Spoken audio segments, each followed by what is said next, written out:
I should have bought a pair of flippers and think about it. That's alright. The shallow's right here.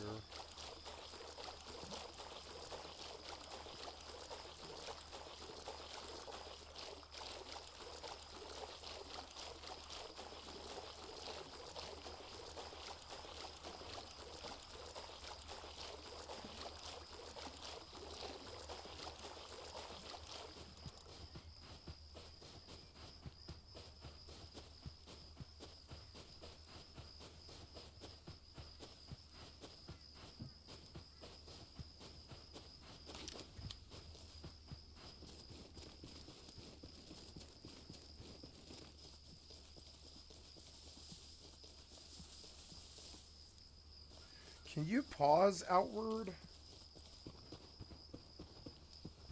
I don't think so. Which is kind of funny. So she's like starving to death. 864, 1000. But if I hit number 8, all those stats just go to full again. I don't have to deal with it, which is awesome. So it's a lot more like Fallout and less like cumbersome and annoying. Warp drive active.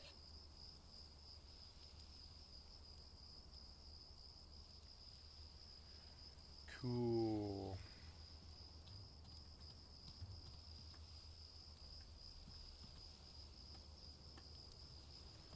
Oh, flint and steel. What you need? Oh no. That is far too loud.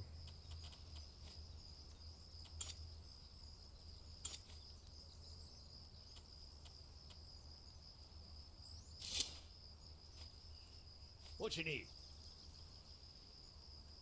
You'll catch a cold if you wander around without any clothes.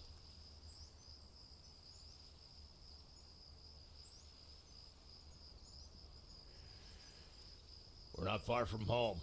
You can see the lighthouse from here, can't you? He's a Kazite. He was born on a ship. Go ahead and sleep in one of the extra bedrolls. Cool.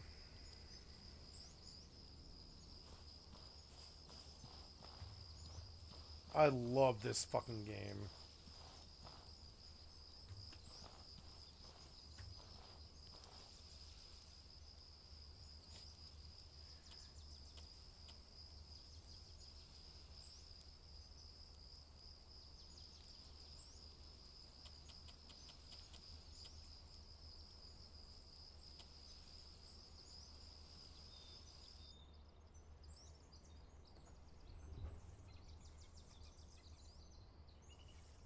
So I can essentially sell everything because I don't need healing. I don't need, like, I mean, I guess, yeah, I can just, like, dump everything. It's kind of cool.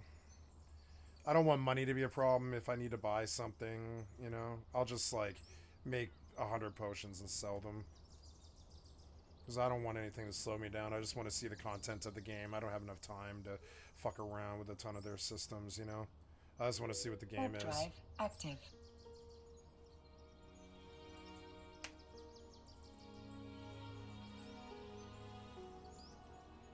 Oh, wow. I did not do that area.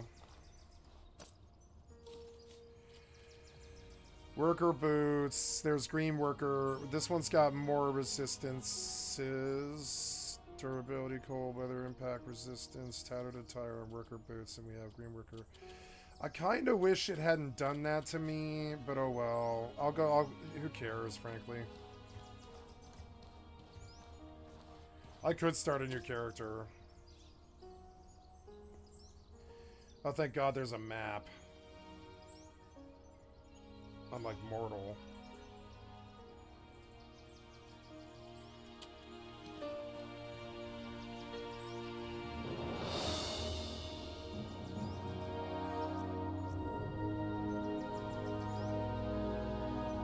Warp drive active.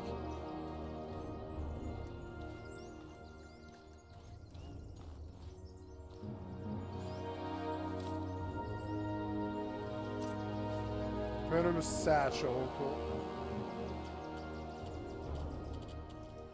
Yeah, the frame rate's great. Let's see if I can bump any more of the graphics, really.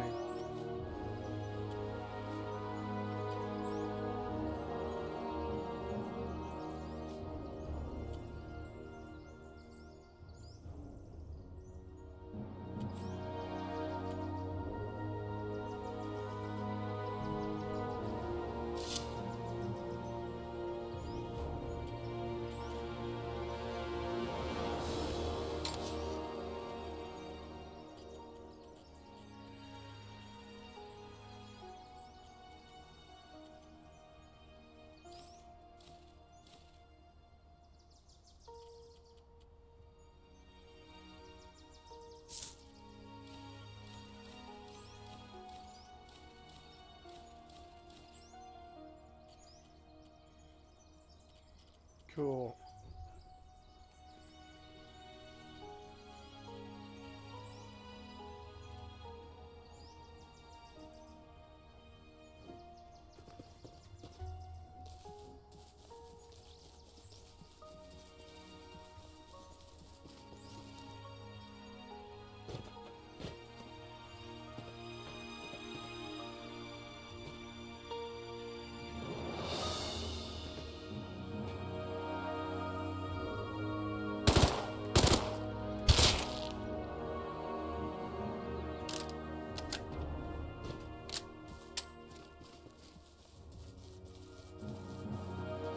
Music's so good.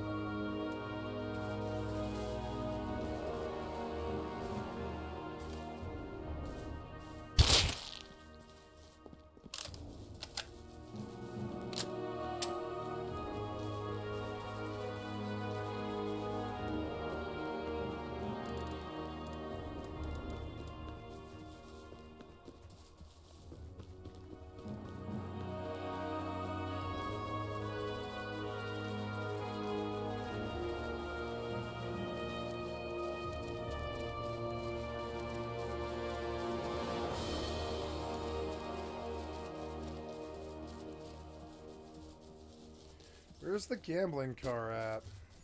Shouldn't it be here? Oh no, I was way further down, huh? Yeah.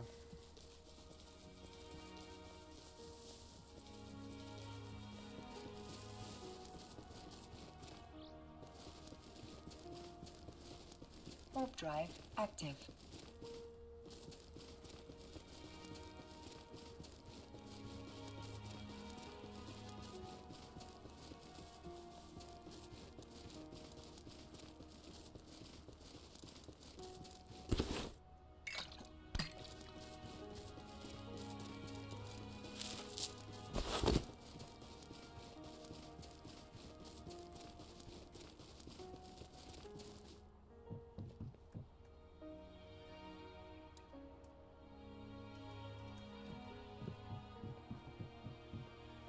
Wait. Somebody took this train. Somebody left this fucking train and somebody left the gambling car but didn't take the train. That's annoying.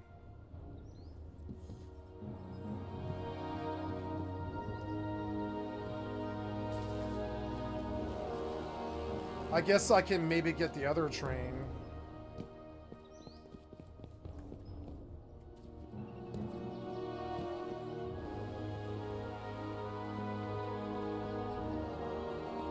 Somebody took that train. Is it that guy? Nah, he would have repaired his base by now if he was actually there. I don't know, something tells me I shouldn't go anywhere.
Fucking scared me. Oh my god. Fucking scientists pop aggro me. Scared the shit out of me. Stop my heart. You stop my heart, scientist.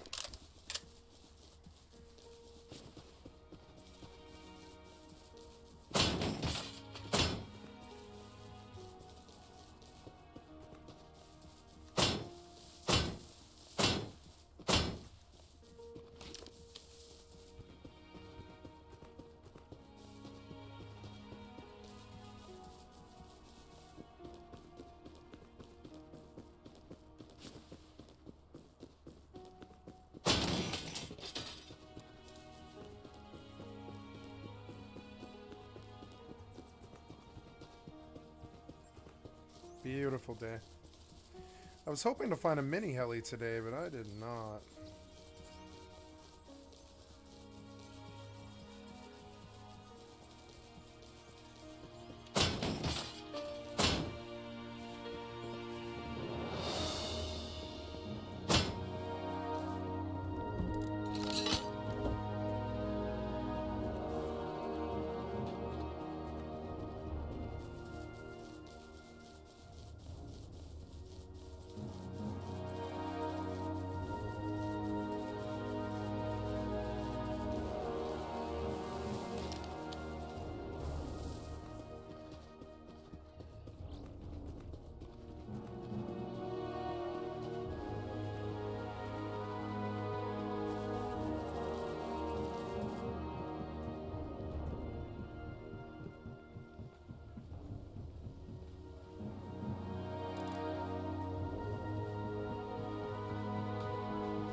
Warp drive active.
Okay, both bases are paid. I think I'm at a good place to stop now. I got the MP5 home. That's good.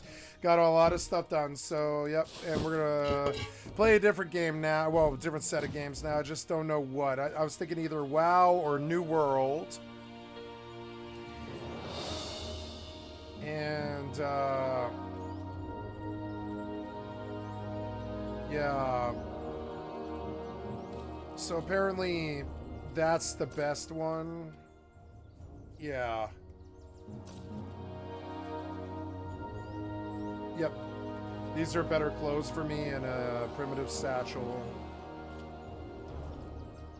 So I guess I'll just sell this stuff. Oh no, I want to bring the torches with. Or yeah, like one torch, yeah. Oh, durability 100. Yeah, we'll bring an extra torch, yeah. 11.8, the primitive satchel, okay. So now I can carry 25 pounds, that's good.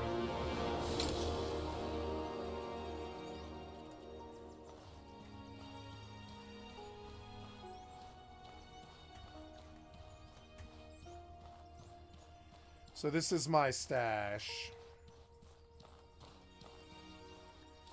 Gawberries. Jerky, jerky.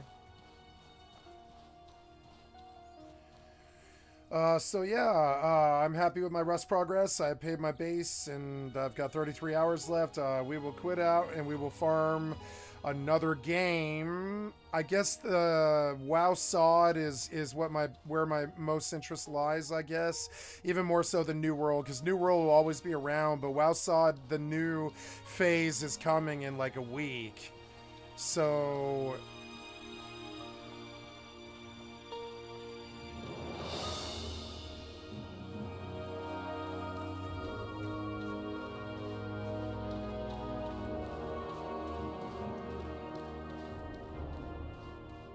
oh yeah, there's no jump key. I forgot about that.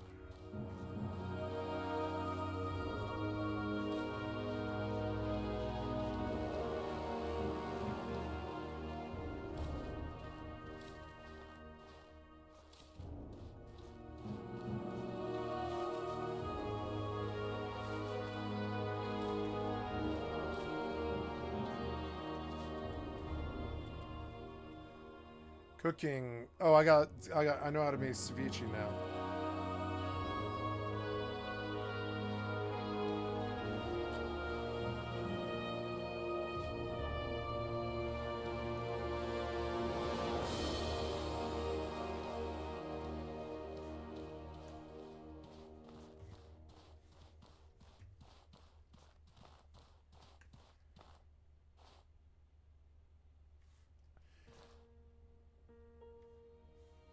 And the camera rotations. Maybe I should change that.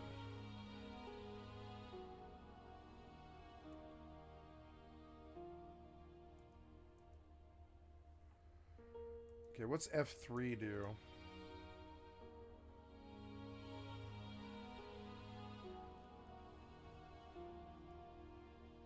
I can summon a Will-O-Wisp ghost.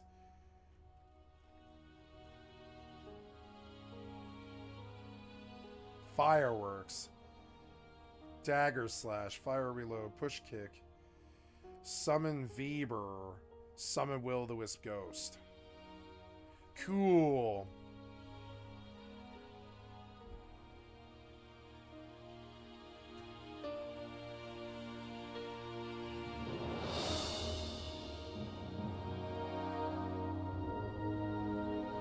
Summon Will-O-Wisp ghost. And then I want to do the, I want to unlock the magic. Enable mana, there it is. Okay, and then...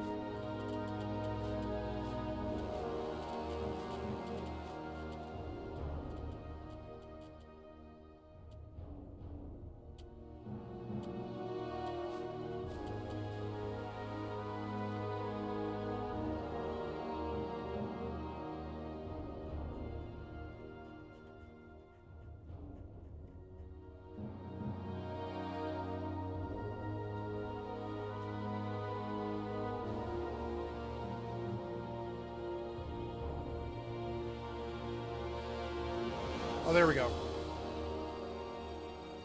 Cool, now I don't have to go do a bunch of work to be the class that I want to be. Because I'm not really down with that. Thank you.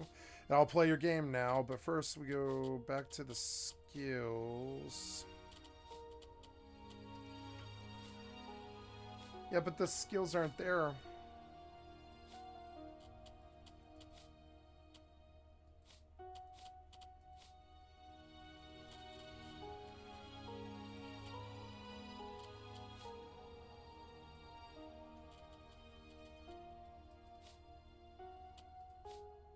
Why can't I see these skills that I learned?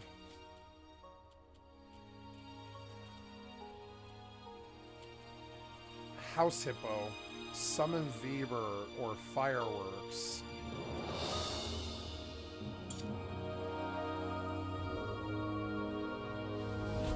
Oh, wow. Awesome.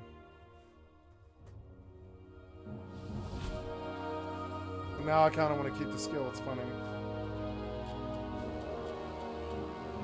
So I guess those are cosmetic skills.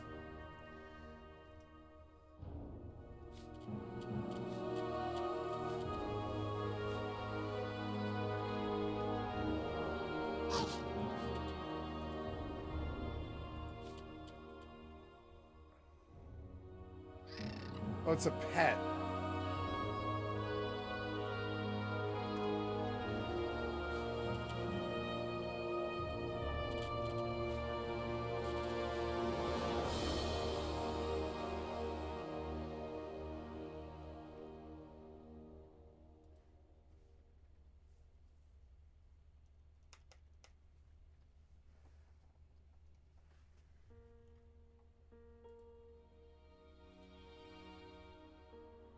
I don't know what that is.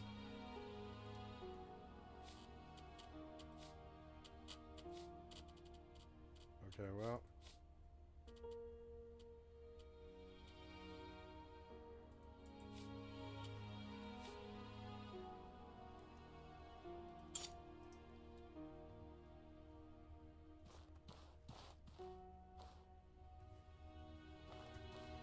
Oh, it's a marker.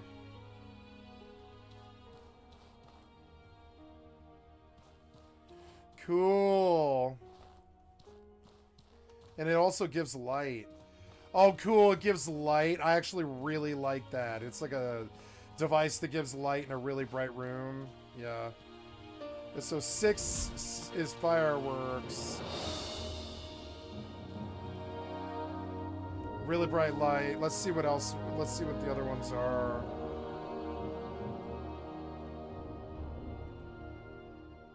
No, that's all of them. That's all the summons.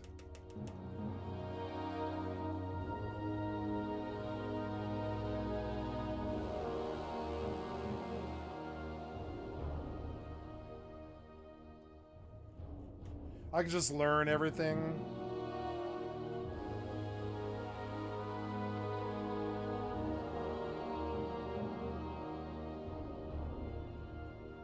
I don't know what these skills are, but...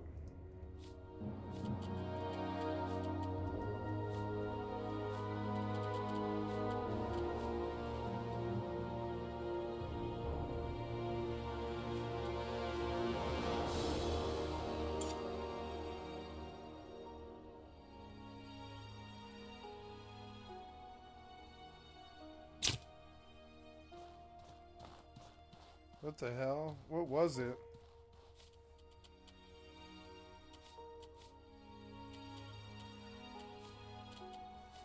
It wasn't a buff, so I don't know what that is.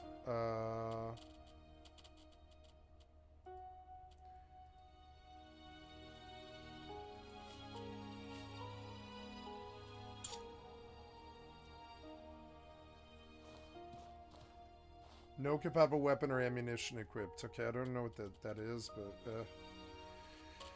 Anyways, the light is really helpful. And I have a pet chocobo now, I guess. Yeah, I can drop my bag.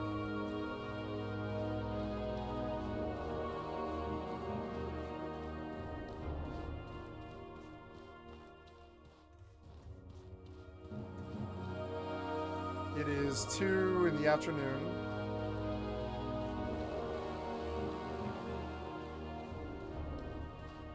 Oh, they burn out after like 5 minutes, but yeah. Oh, it's that a lantern? It is.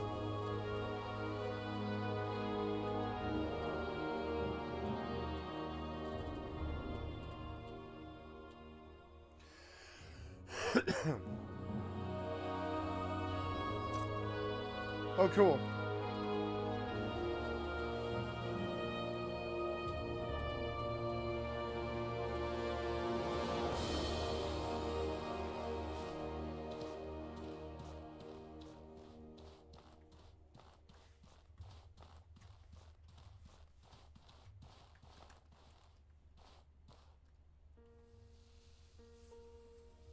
Rise and shine, Trog spawn. You think you can nip off for 4 months and not pay what you owe the Autopilot tribe? engaged.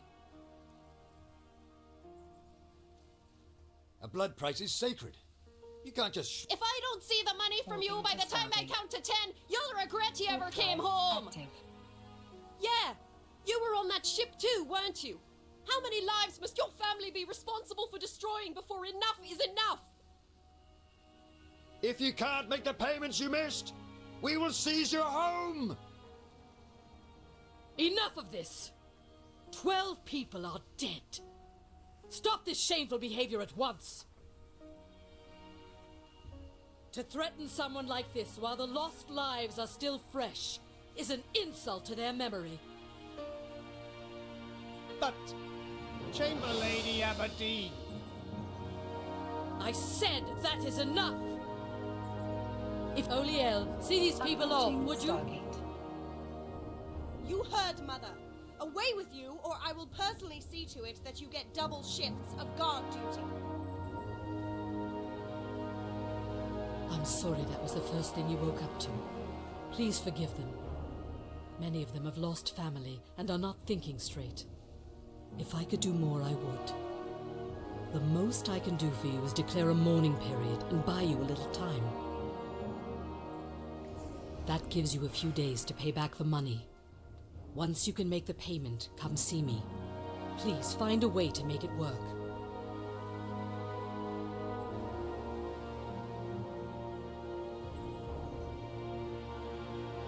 That does seem like your most effective option, dangerous as it is. Never forget, no one is an Autopilot orphan in jumping. Cierzo. Do not hesitate to ask the rest of the tribe for survival advice. If you can do a great deed for someone in Cierzo, we will owe you a Moving to tribal Stargate. favor. Once you're ready to leave Warp drive Cierzo, active. speak with Burak, the Gate Warden. Remember, you only have a few days. May your ancestors watch over you. Greetings. How go your efforts? Listen well.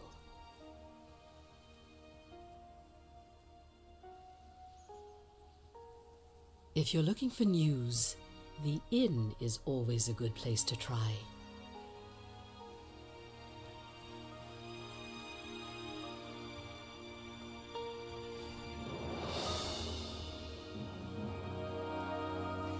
Okay, the music is a little blaring, so we'll turn it down.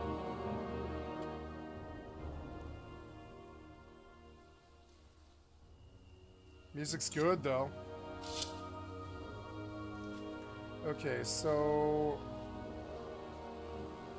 I want to update the speed of the game. Approaching Stargate.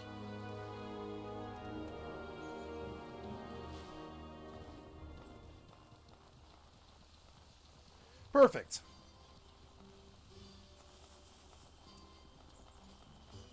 Fucking perfect. Look, it's such a good game. It's such a good game. Look, all the stupid travel won't be bad. Oh, yeah. I'm so glad I bought this game. It gives me a gamergasm. Can I help you?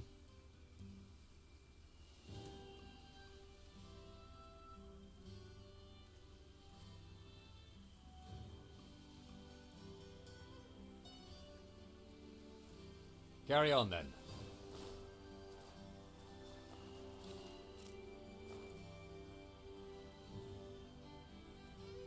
Autopilot jumping. Autopilot disabled. Waypoint reached. Oh, good.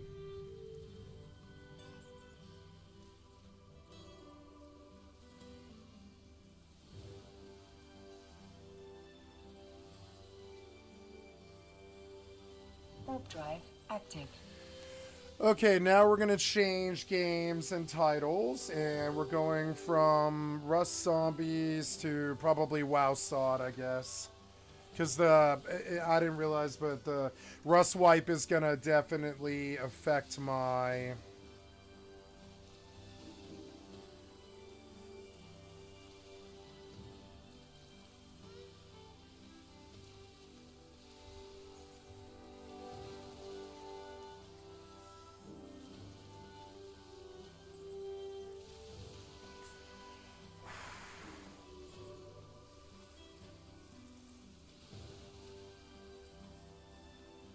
Docking request accepted.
Oh, I was gonna go buy an ore upgrade. I forgot about that. Well, like, it's good that I'm dumping this here.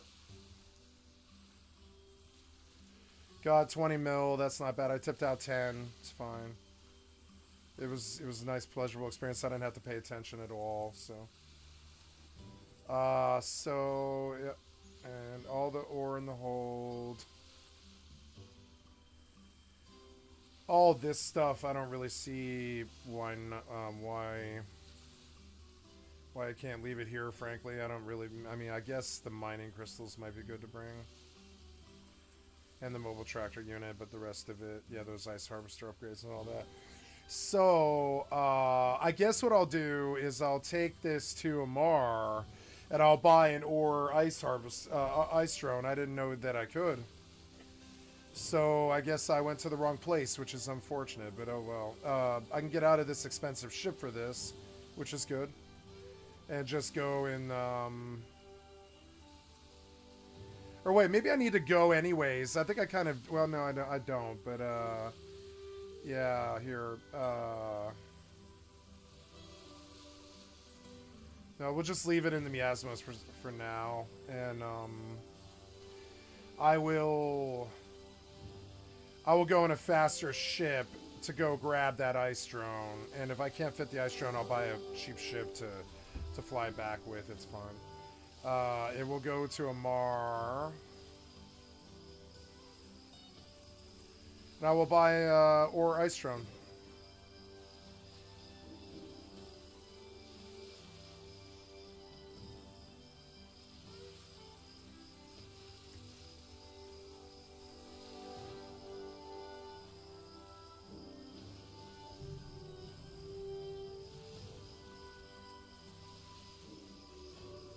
Autopilot engaged.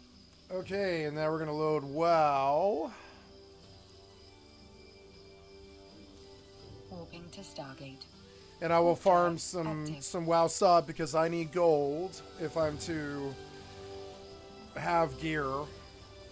And also I bought blues and I haven't even tried them yet, which is cool.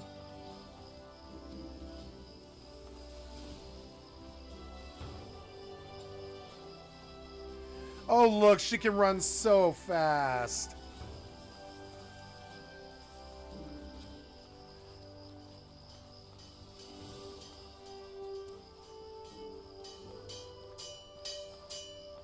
What can I do for you? Here's what I need. 3 blue sand, huh? Okay. What can I do for you? Approaching All right. Stargate.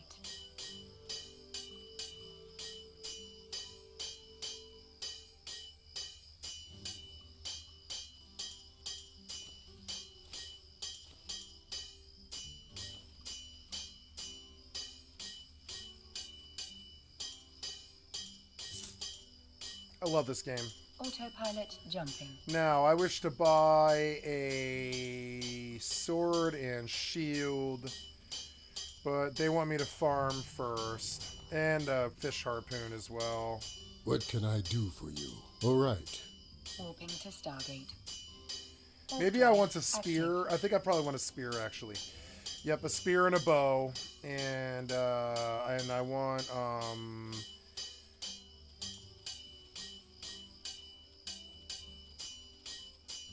does he sell a gun? It would be fun to keep like 4 guns and just, yep, and dump down my bar. So now I'm gonna cheat. I'm sorry, but I am. I don't know. I don't need to per se, but I guess I'll loot the town. It's fine. There's not much here, so, you know.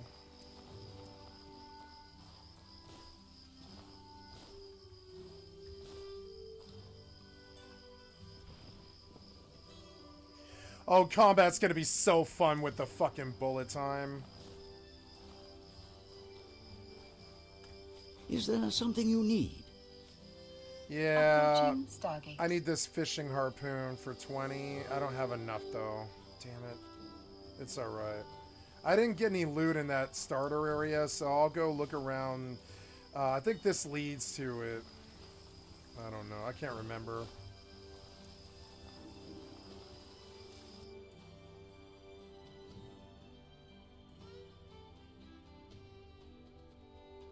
Autopilot jumping.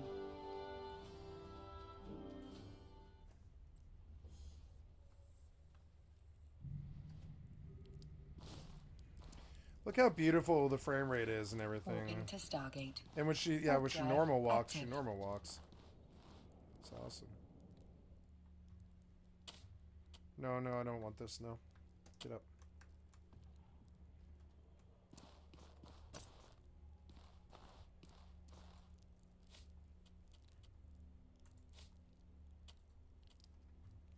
Why wouldn't it be lit? That's weird. Oh, G is light. Okay.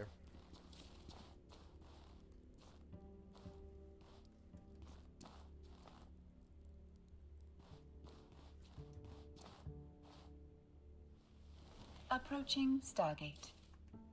Oh, I see.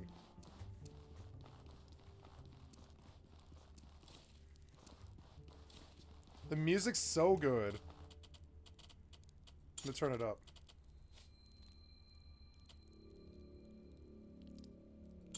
There. I love this fucking game. Autopilot jumping. Cool, it's a hatchet, flint and steel, and a couple of hides.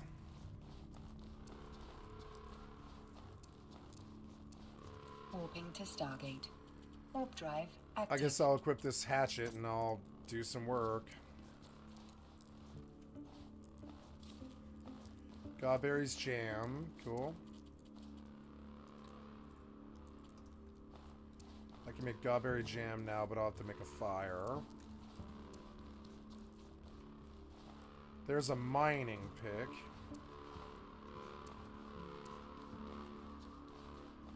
This game's so awesome. Look at those good contact shadows. They actually look really fucking good. Even for 2024. Those shadows... Oh, shit. Okay, so... First of all, we slow down the time. And we get out... Yep. Okay, we get out the axe. I'm gonna roll behind him.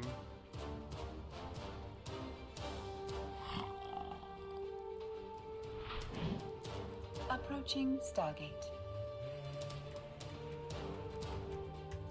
I can't swing. I can't swing. Oh, there we go.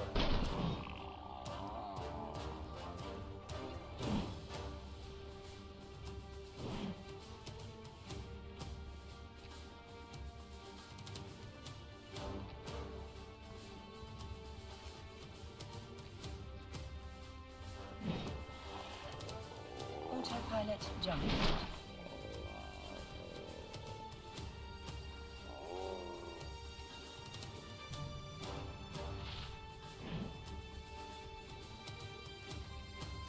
Warping to Stargate.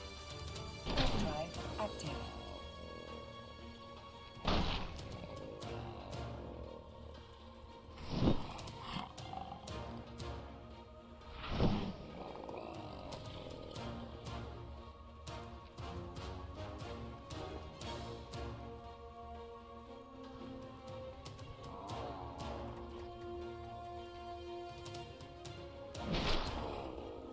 Yeah. Chocolate, I tried it. Ah.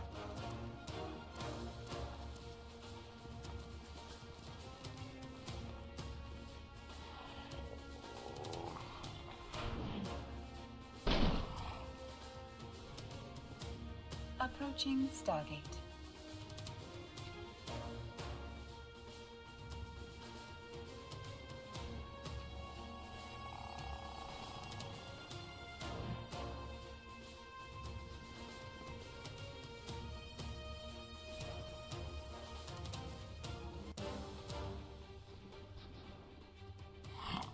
Autopilot jumping.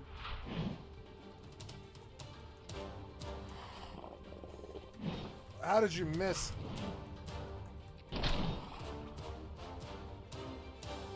Warping to Stargate. Warp drive active.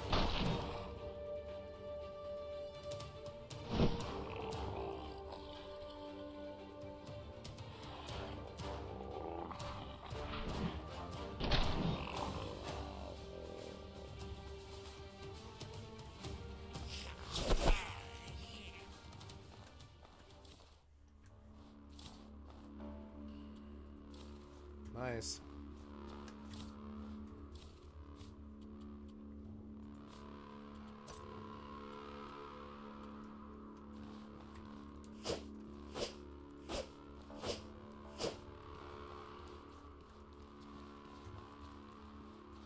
Approaching Stargate.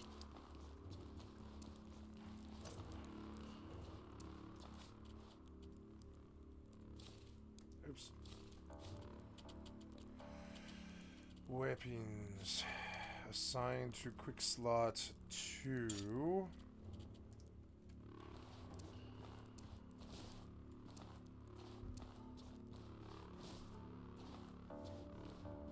Autopilot jumping.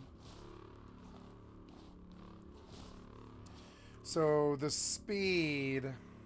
No, the speed is set. It's. Warping to Stargate. Warp drive active. I don't think it is set.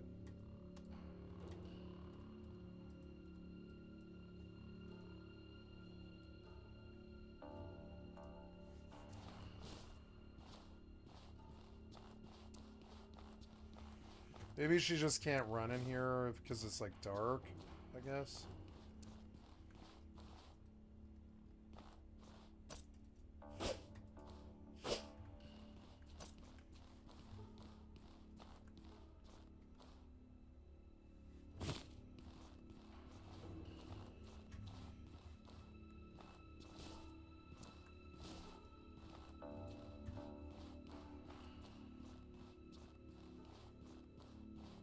Approaching Stargate.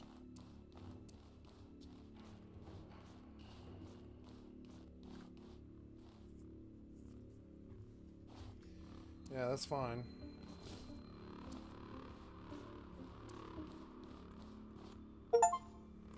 Leave Sierra. I got an achievement.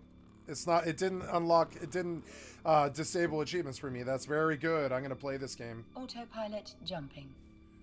So next, we'll go to WoW. Oops. Oh, there we go. Okay. Warping to Stargate. Warp drive active.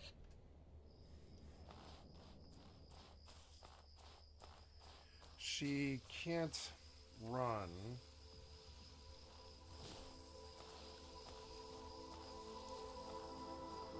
She's not running for some reason.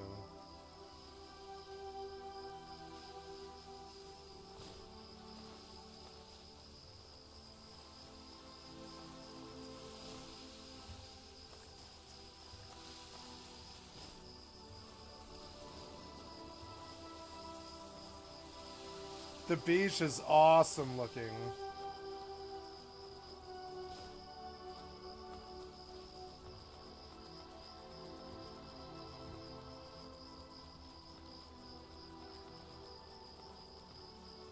Approaching Stargate.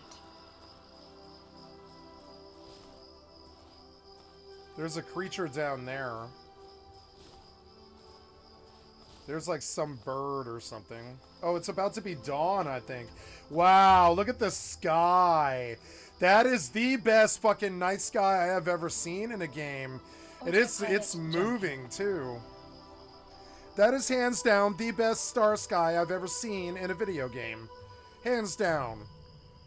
The best.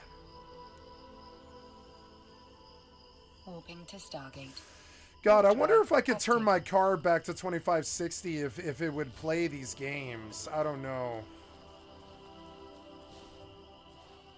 3 1440p clients might be really fucking, you know, really steep on the frame rate. This seems to work just great.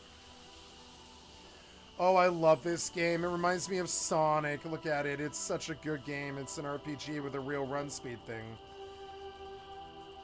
The game is pointlessly large, so the run speed thing makes it fucking perfect. Oh, shit. Ah, oops. How much did that hurt me? Yeah. I don't know. Approaching Stargate.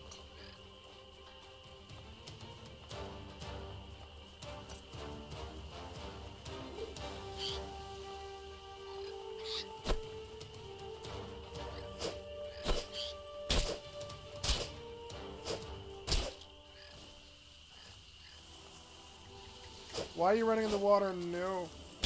Ah, you. Autopilot jumping.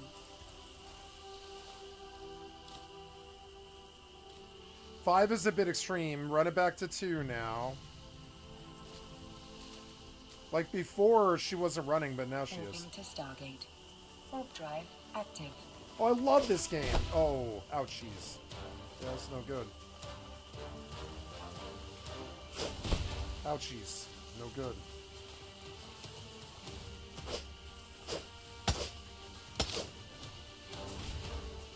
Oh.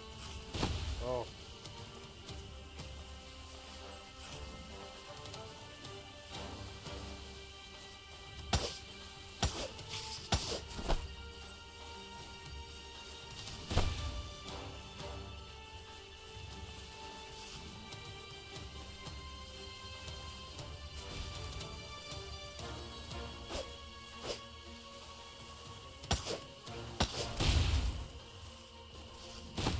Approaching Stargate.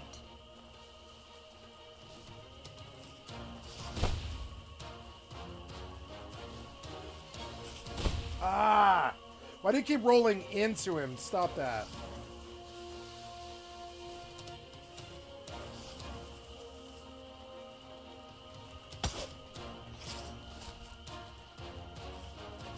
Ah!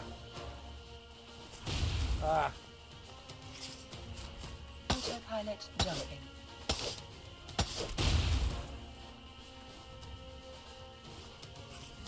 Ah!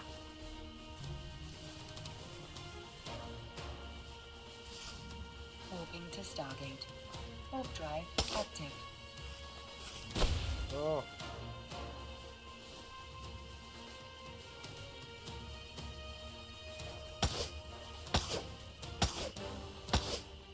Oh. Oh. Almost got him. Ah. Die, asshole. Come on, die. Oh, God. Oh. Stressful. Algae that, when infused water cooking pot, produces a medicinal tea. Insect husk, larva Approaching egg. Stargate. See, the game's acceptable when you like, you know, add certain things to it. Otherwise, I wouldn't play it.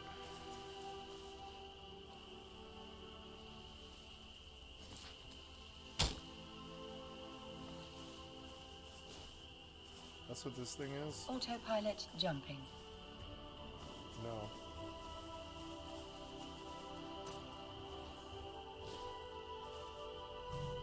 What? She can't move. Why? Oh, baggy overweight. Yeah. Warping to station. Warp drive active. So, okay, she's like full. Okay. Well, this was an interesting adventure. Let's teleport back. Oh, cool. You can go anywhere in there? Oh, cool. Cherzo tutorial. Oh, I can go back to the tutorial. Very good. Cherzo new terrain. Cherzo destroyed.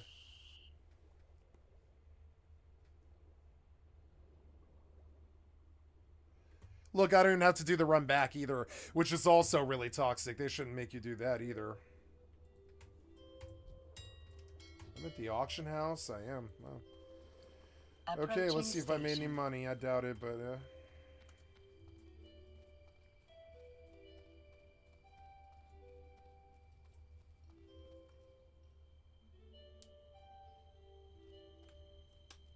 Pearl, wow.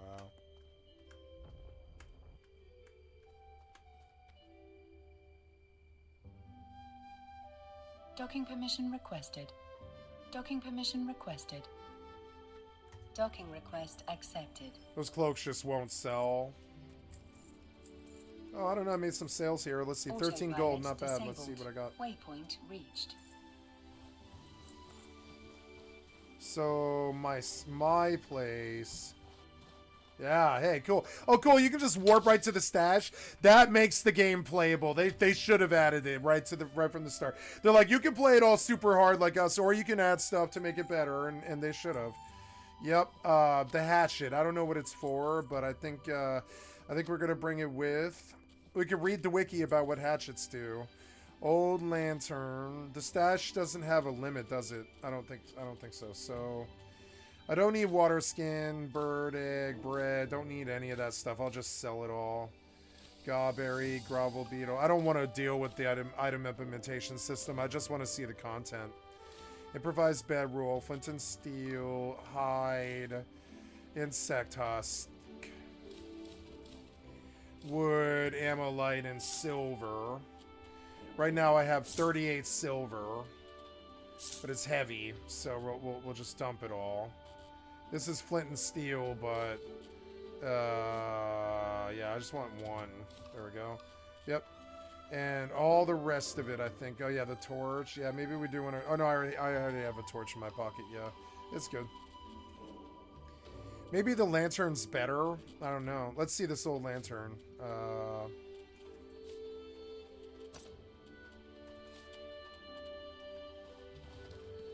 I don't know. Is that better or is this better? I think I like the torch better. It's cooler. I love the torch. Oh, I love this game. I love this game without all the problems and everything. Oh, the PlayStation, it had problems and I couldn't play it. I was just like, this is too punishing and too stupid. But this is great. This will be a great playthrough. Oh, look at all that. Well, I tried. Nobody wants Agi cloaks. I don't know why. Agi's good. Whatever. Welcome to my inn, weary traveler. What can I do for you? We'll sell all this. It was a good try, you know. Whatever.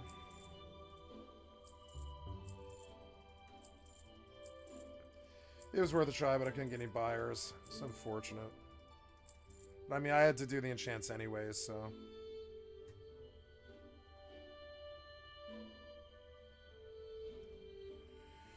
This thing is worth 10 silver a vendor, and the dagger should have sold. These things should have sold. I don't know why they didn't. We'll try again. And that scroll of Agi, yeah. We'll go sell.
Minor strength. Minor spirit. Two-hand lesser spirit.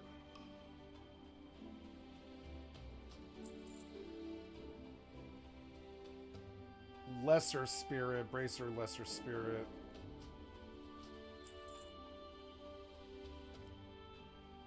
Shadow resistance. Mining. I don't know if that guy knows what... I don't think that guy knows what he has. Yeah, that thing's good. I'm glad I got it. Lesser strength, lesser... Oh, enchant bracer, lesser strength is good. I don't know. Lesser spirit, lesser strength.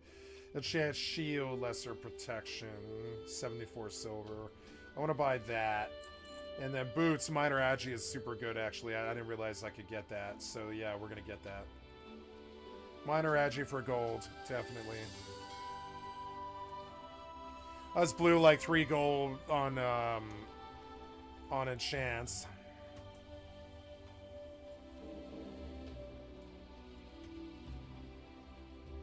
See, there's always more work to be done on all these games. So, gotta just double check my title here because I'm nervous. Oh, I didn't change the game. It's World of Warcraft. There we are. Done. And WoW SoD and Outward.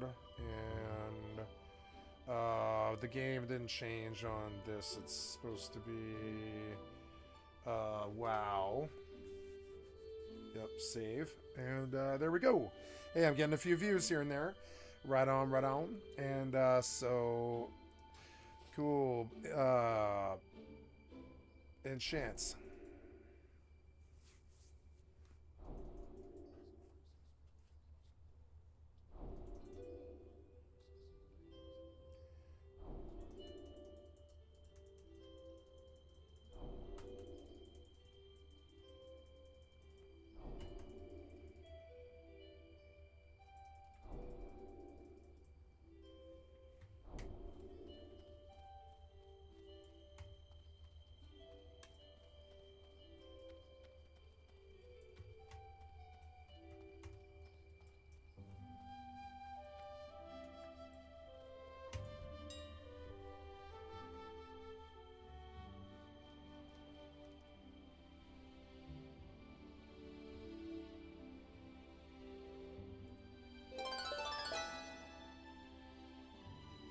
Yeah, this started smaller now. Enchant bracer, lesser strength. Enchant two-hand weapon, lesser intellect. Enchant chest, lesser mana. And that's all of them. That's all the ones I don't have that can be bought on the market. It was expensive. It wiped me out. So I gotta get back to fucking, you know, farming again. But I got all the enchants pretty much.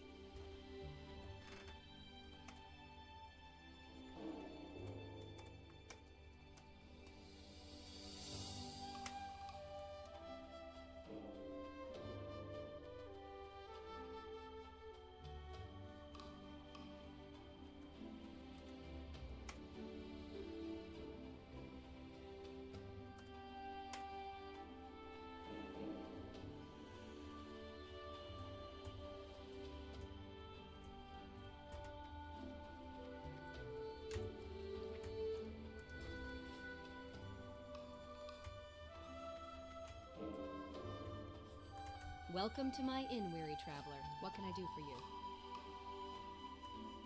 Farewell.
Hey, my Phoenix Club sold.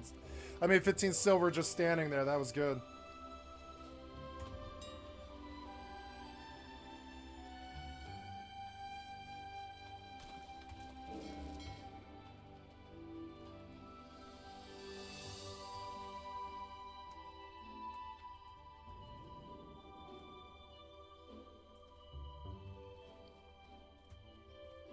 I think I just made 50 silver really fucking fast. That's funny.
There, I made good money there.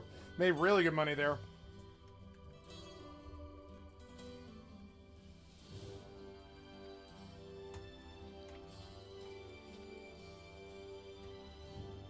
Made good, fast money there. Wow. Why farm when I could just do this?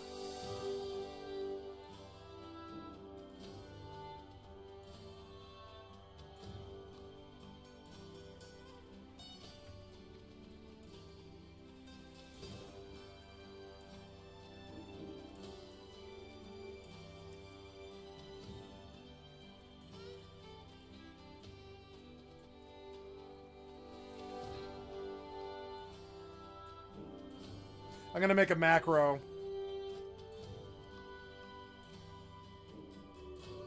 For this character. Actually, for all characters, really. I'm gonna do it for all characters. I'm gonna do a new one.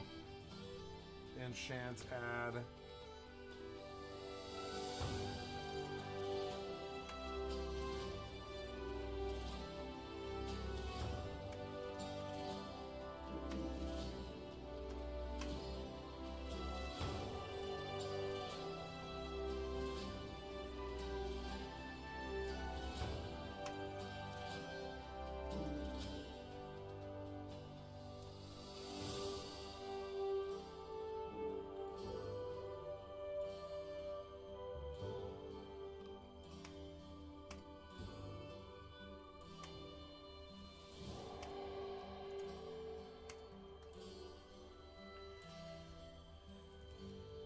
Okay, enchanter add, and we'll put this up, or down here, and we'll say...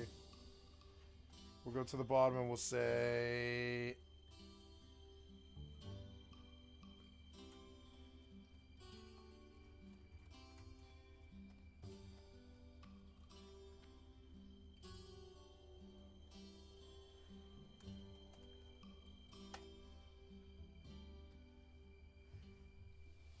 There we go, and I'm set up to make money in Stormwind, and like really easy and really fast.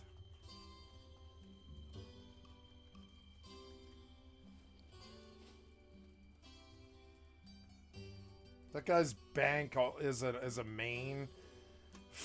He named it. That's insane. The competition is insane. I didn't think it would be. I'm gonna sell these heavy linen bandages. I didn't know I had them. Get my Siamese cat out. I don't like the way she looks in this armor right now, but it's okay. So I didn't know there's some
Need some money there. For one single enchant, I made 2 gold. Not bad, not bad. I'm back up already. Jesus, like, I forgot how good I am at this. I'm so good at all of this.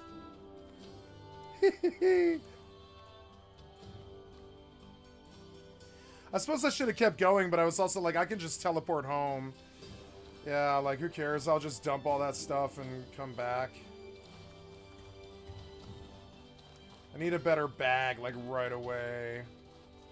I wish there was an option for, like, quest events cheat. That's it, huh? Yeah, that is it. Oh, well, that's okay. Frames are good for ultra settings. It's good. So, now, I guess, I go to the stash, I guess. And, yeah, that's everything. This is 22.1, and I have 10 in my pocket. Because, yeah, because of that. That's why it weighed a lot. A lot. The hatchet, I don't think I need. It's good with a shield. I think rather than a spear, I think I'd rather have a shield.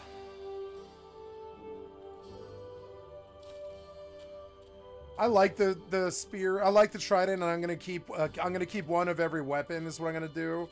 So yeah, we're gonna keep the trident. If I want to use it, I will. But I think I'd rather.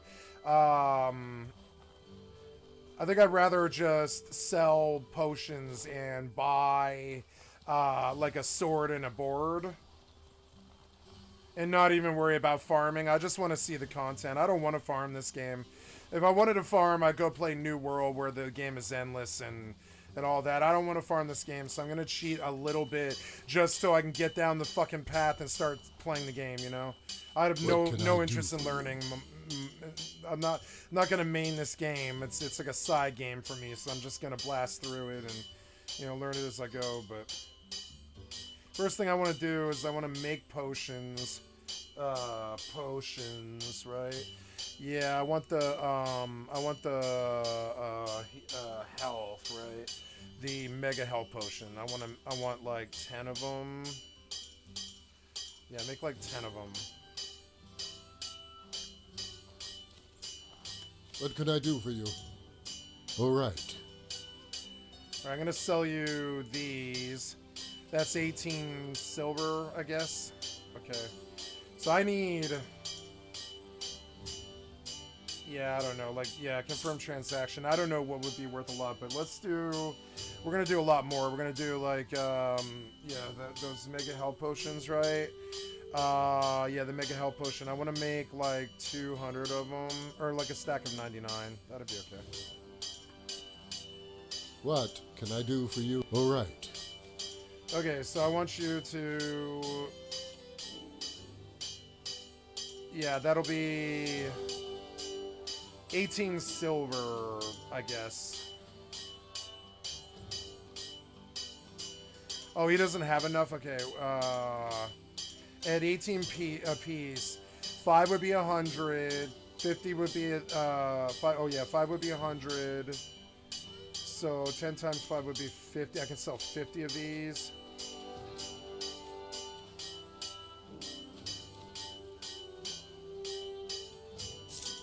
There, and I took most of his money.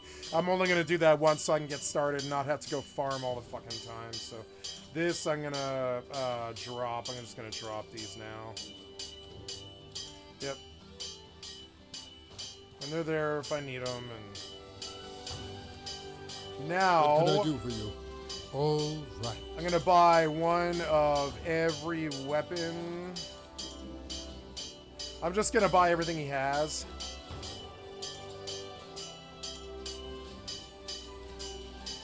I'm only going to do this once.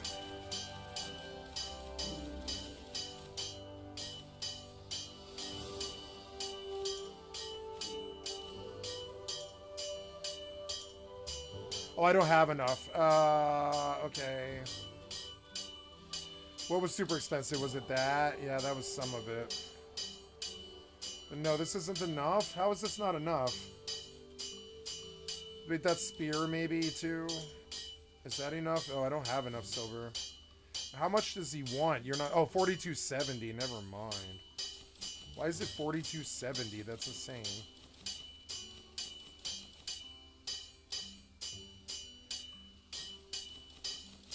There, start over. So, let's buy the weapons.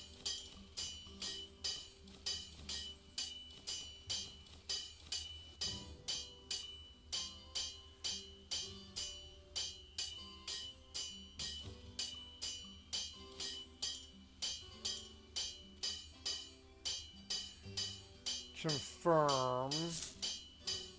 Then I want to take the oh god, I can't move around, huh? Oh. I have 4 times what I can carry, which is so annoying. I forgot all about this. So I don't know. I guess what I'll have to plug in the second controller and call the alt.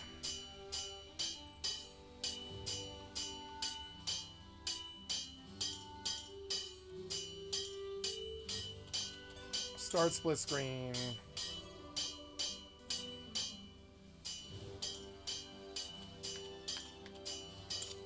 This is so well done. Look at this. It's so well done.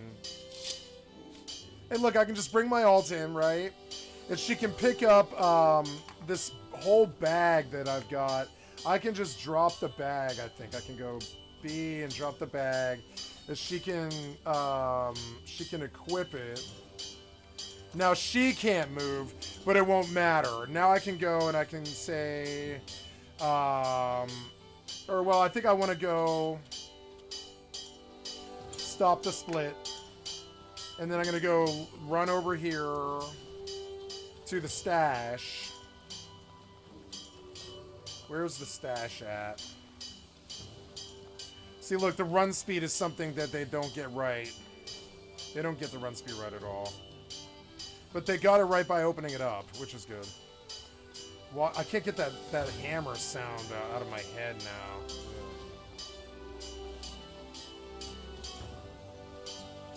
I don't know where my... oh yeah, the lighthouse is due west. Alright. Yeah, I don't need the lighthouse. I need... Or maybe I do. I do need the lighthouse, yeah. Oops. What a beautiful game.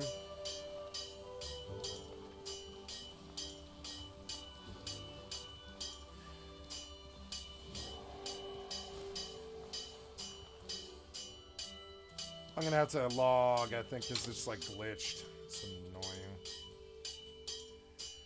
Okay, now I want to start split screen again.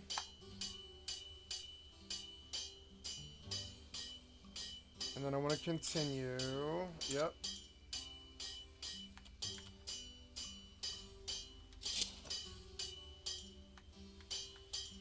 I can't move, but I can drop the bag.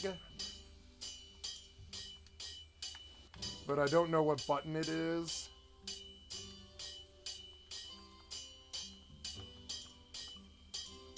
Oh, it's up? I think it's up. Or something, yeah. So there we go. Now I can equip this, and I can close out.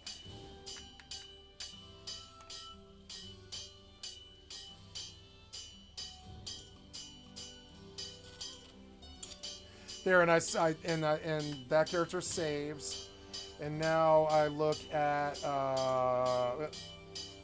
I've got to be facing it, I guess, which is kind of annoying, but yep. Be equipped, right? And then open the stash. And that's how we move endless amounts of loot around, right? So now I'm going to dump all of it in the fucking stash, all of it. And the game's playable, just barely. It's just barely playable. The 102 silver, I should have converted to a gold piece, so I'm going to go do that real quick. Oh, I'm all glitched, so I'm going to go back to the main menu. It's annoying. That sound is annoying. I'm going to go back, even though I'm going to hear it again. But yeah, continue. Look how wonderful this game is. This is one of the greatest RPGs ever made. If you get around their bad design choices, you know?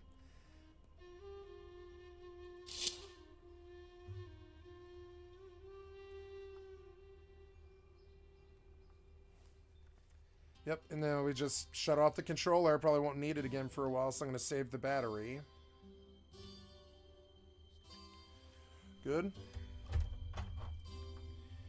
And, yeah, hey, there's how we do this. So now I'm going to go convert, yeah, I'm going to go convert silver to gold real quick and just try and memorize the path to the vendor really fast.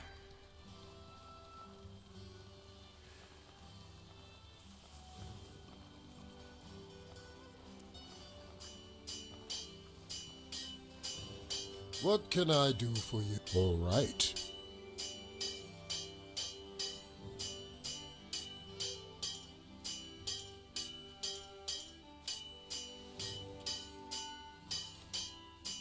Oh, no, no, no. I only want one.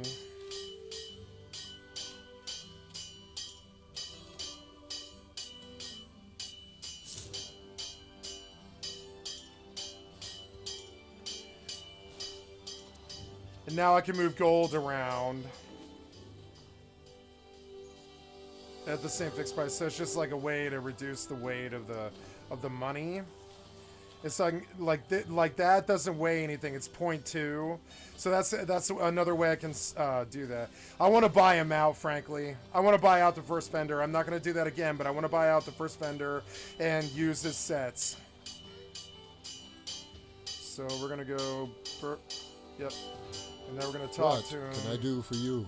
All right. And we're going to buy out his... these two things. Yep. And we'll,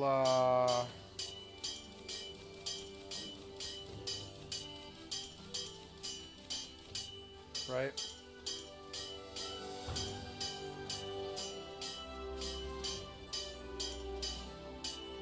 It's, for 38.52.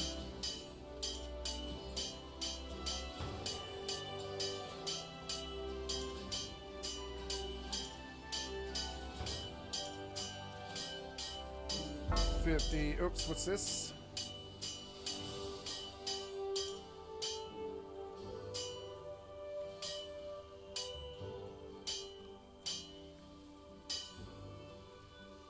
I guess I'll leave town now and I'll keep farming, but, you know, I really feel like I got on top here.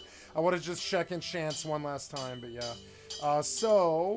What now? I want to buy out this guy so I don't have to hear this anymore. So, we're going to go like another 75. Another 75, 60. Another like 50 or so. Yep, and I'll get 684 silver.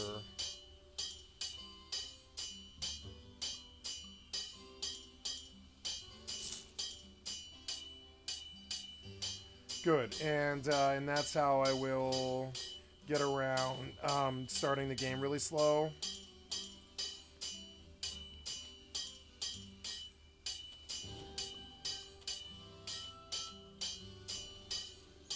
Okay, and now I will have to pull in the alt again,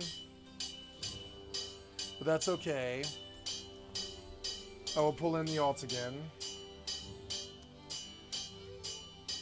See how hard it is, like, to make the game playable, but we'll make it playable, I swear to God.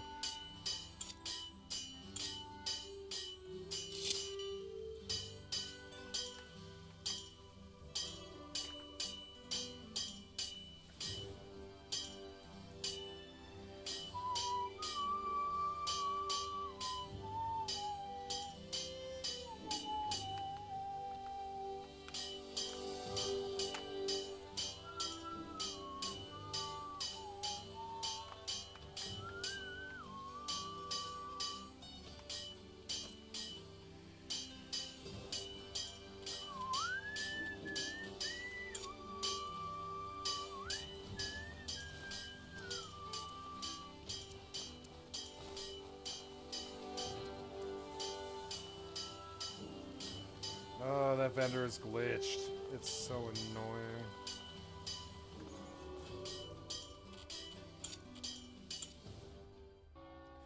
Look how smooth this client is. It's like a 5-second load. I hope they make more games like this. I want to see an Outward 2 now. Really bad. Like with really good graphics and, you know, all them. I hope they got all the money they needed to work on a sequel.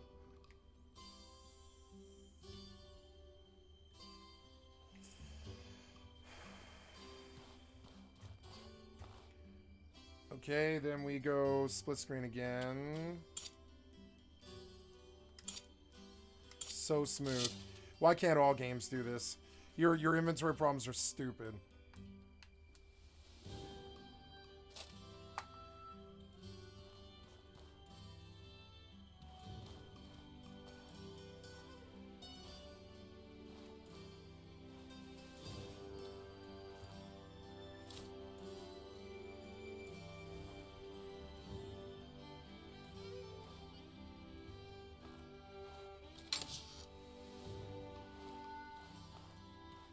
What is it? Is it B?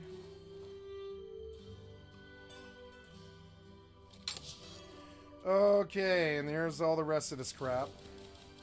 We looted the first city vendor. That's all I needed. I'll get all the rest of it, honestly. And so I want a shield. I want a...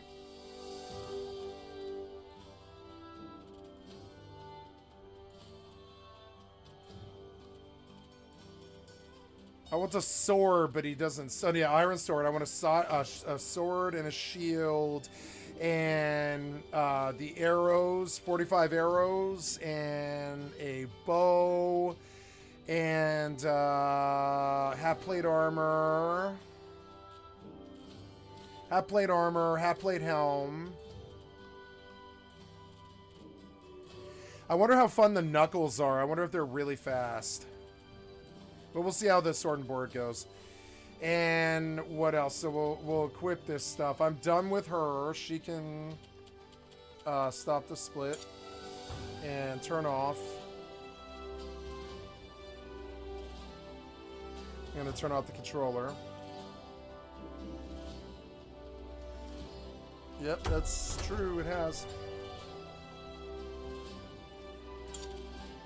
Okay, and so that's good, like Xbox 360, man. Awesome. So these are crafting recipes. We'll learn them.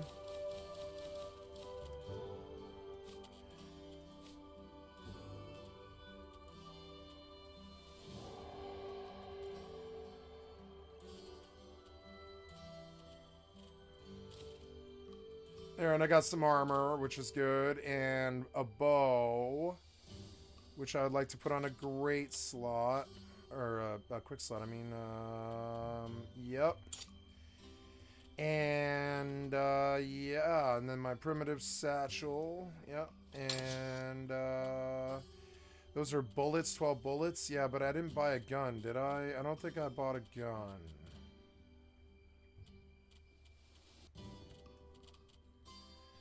The spear, it weighs 5 pounds, but yeah, like how much does this stuff weigh? It's like, yeah, 9 pounds for that thing. This thing is 5 pounds, it's half the weight. But I don't know, it's fine. Oh look, I got boots, worker boots that have no resistance, but yeah. And half plate boots, I should have those, yeah. There we go, and now I need a better bag, but...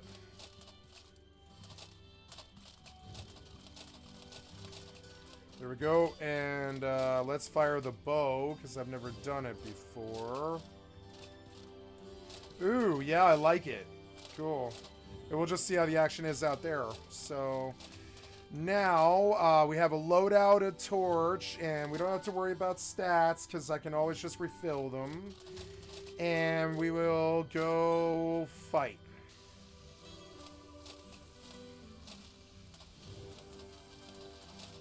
Look, and with the armor, you move super slow, but look, when you turn the speed up, it's not that bad.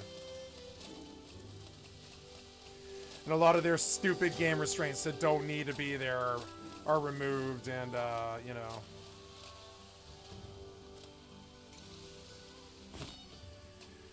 Okay, so I'm going to keep doing the storage box puzzle area. Oh, why does that guy have a glowing sword? I want a glowing sword. Can I kill him and take that? I'm glad you survived the wreck.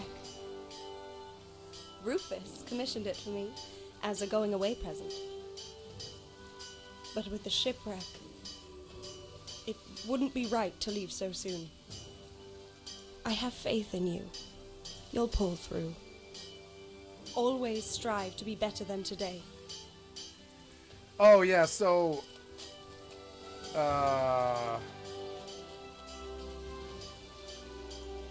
Rissa. Where's Rissa?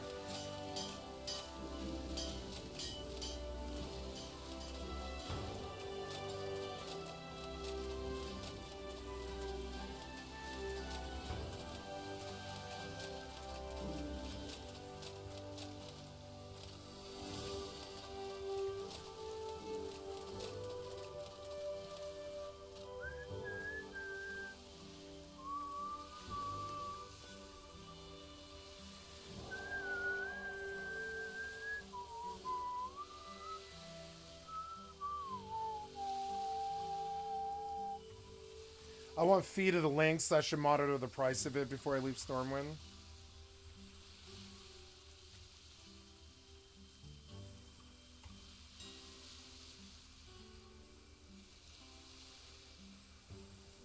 Feet of the Lynx. 8 gold. Not bad. It's going down in price. I could buy it right now. I don't really see why not. I haven't made any sales, but or maybe I have. I don't know. Did I make? Yeah, I did make sales. I made sales. I have gold coming in, so yeah, we'll buy Feed of the Lynx right now. It's on the agenda, so there it goes. Fucking sweet. I made so much progress today. It's not even funny. Let's do an enchant ad to try and make up for her.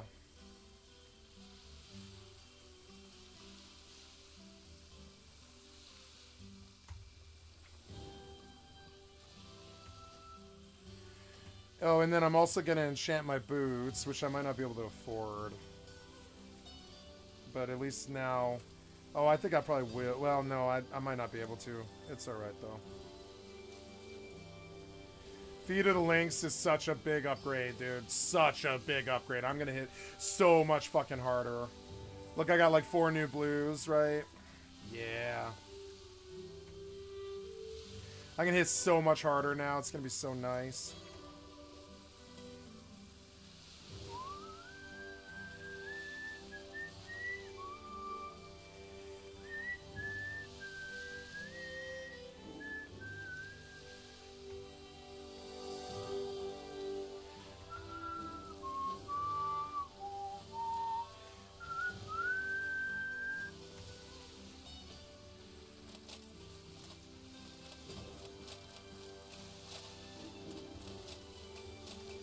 Can I help you? Top manor on top of the hill when she's staying in Sierra's Hill. Okay. I'm going to pay her off now, so I don't have to worry about it.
I think they should have made all the plants, including the trees, lootable and make them like items that do stupid things, like that don't really matter.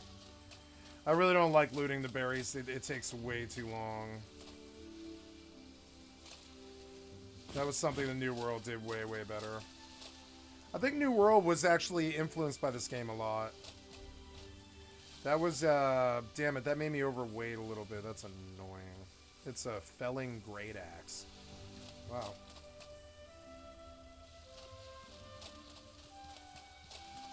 Greetings. How go your efforts? You have a wait, and on time, too.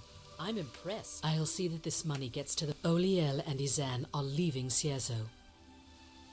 Oliel is leaving to go join the holy mission of Elat. A blood price has been declared. Roland fell asleep on duty. This is unacceptable. This is the way things have to be. Come back once you've said your goodbyes to them.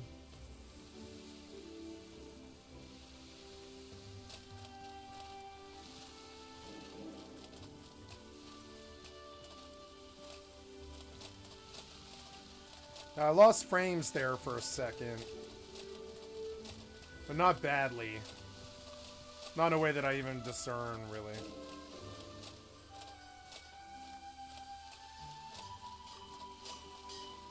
I guess this is goodbye. I'm leaving this place. I'll miss it too. Risa has done some things I can't agree with. I can't talk about it.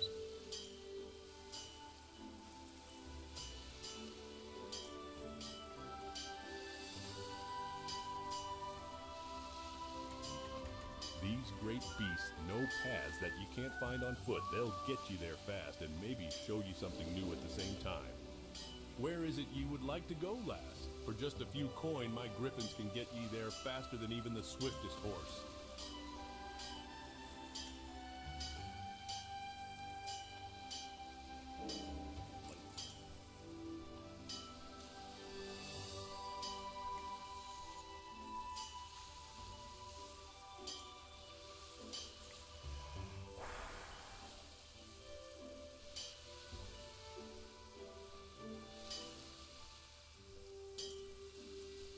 So good.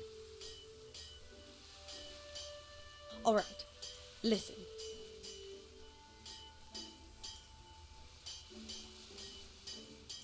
Excellent. The holy mission is about more than just have discipline and mastery over yourself. I wonder... If you do want to join us, meet me in Monsoon, in the Hallowed Marsh. Once in the marsh, follow the Pilgrim Road.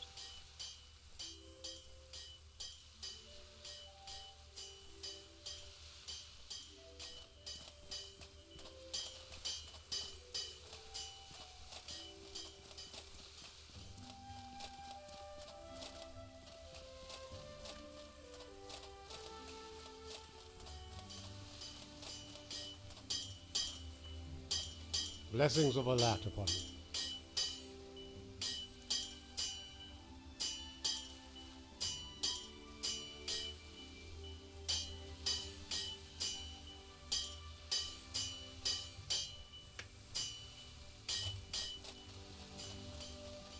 I like the systems, but I don't think they need to be there.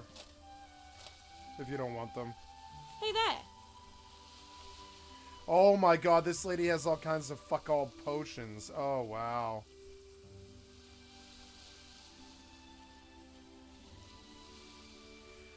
Ooh, look, it's Psycho. Oh, I like this game. I like this game. Now, what happened to all of my fucking money? Oh, there we go. I have 536 silver. Yeah, buy gold bars, I guess, but not yet. So, what's this? Alchemy charge. Alchemy astral potions. Yeah, we'll spend some money here, but I gotta be very careful. Scholar attire. A lexicon. Book used to cast runic spells. 75 silver. Okay, we'll buy that. And, shotgun spells are necessary to use this offhand weapon. Chakram.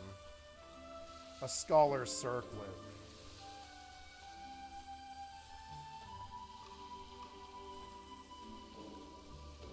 That thing looks good. Cooldown reduction, negative 10%. Wow. Well, I like that, but I don't feel that I need it. I think I'll buy...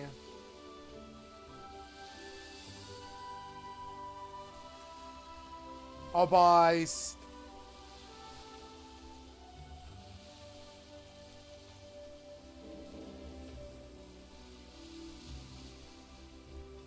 Decay damage, ethereal damage, instantly heal, life potion, endurance potion. Here, but these discipline potions, I want all three of those. Yep.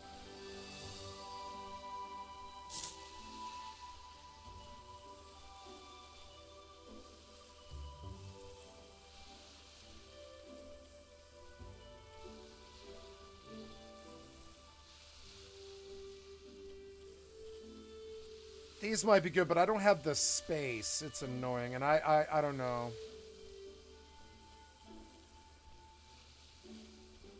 The silver weighs too much, so I'm gonna buy 4 of these gold bars. Yeah. They don't weigh anything, so that's alright. And now I'm down to weight, but yeah. Oh, I want to buy all these, I guess, endurance potion and all those and stuff. We'll come back and we'll honestly buy everything. It's just, you know, I wanted a start that didn't involve a bunch of failing and dying and, you know, bullshit, you know? I didn't want to start like that, so whatever. Call it cheating, whatever you want. I play too many games to worry about whether it's cheating or not. This is not an MMORPG. I don't want it stealing my time. At all. Like, the run speed is frankly a little slow for me. Might turn it up.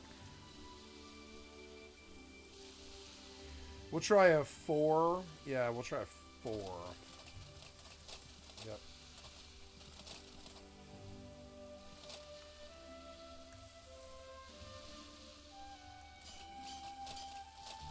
I mean, this is almost what you need to go anywhere, really, though.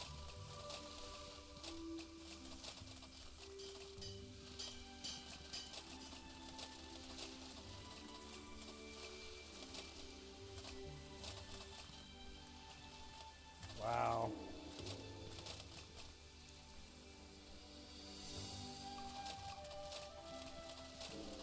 It's a bit too much.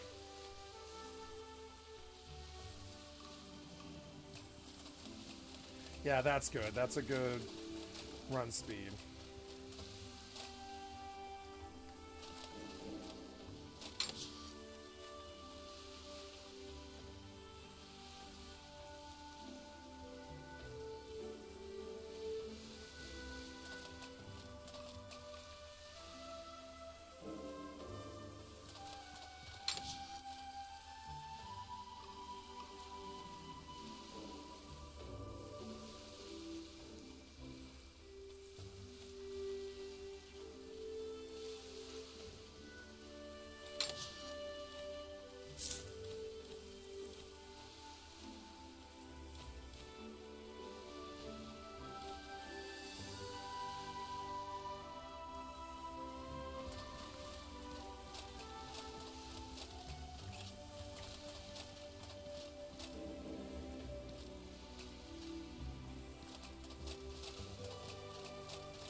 So let's follow through.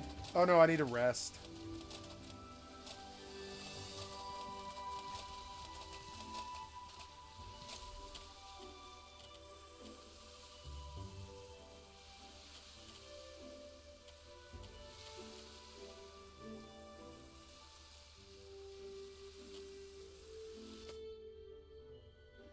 I love this game.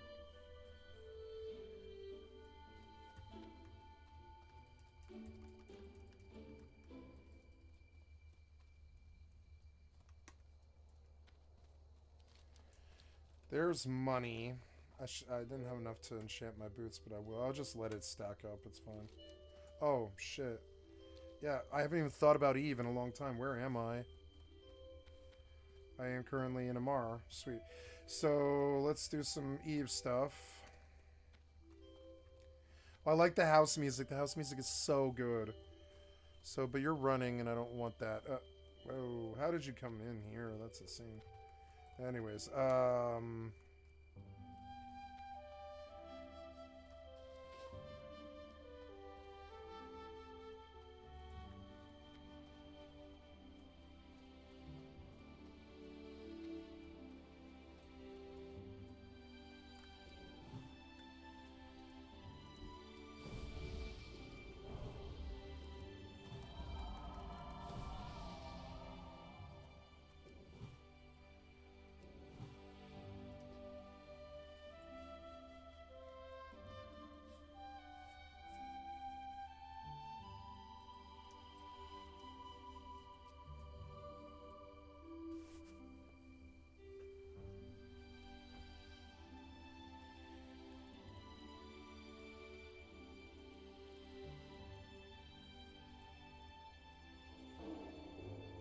let's look at all the ore stuff. I didn't even know what all of it was.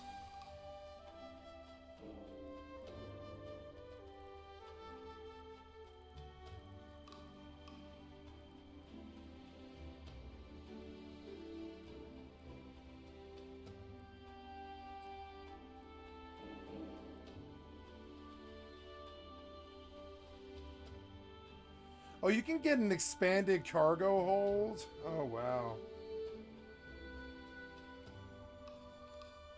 For 396 million, yeah, Jesus.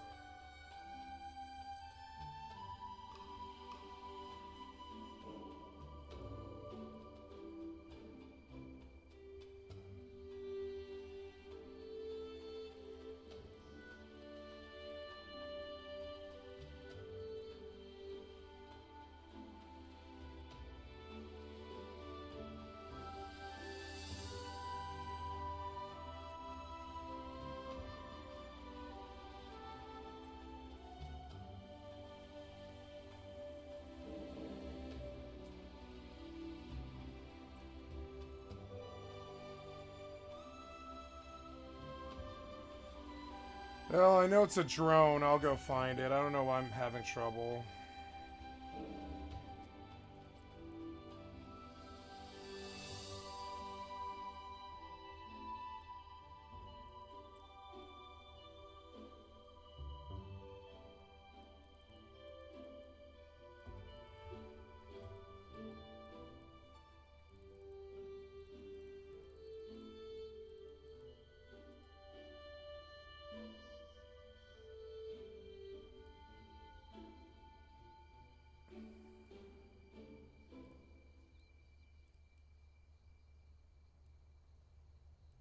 Faction and storyline.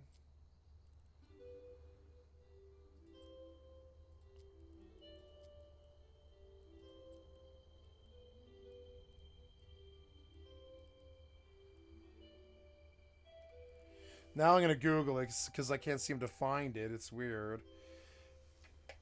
EvE or ice harvesting drone, right?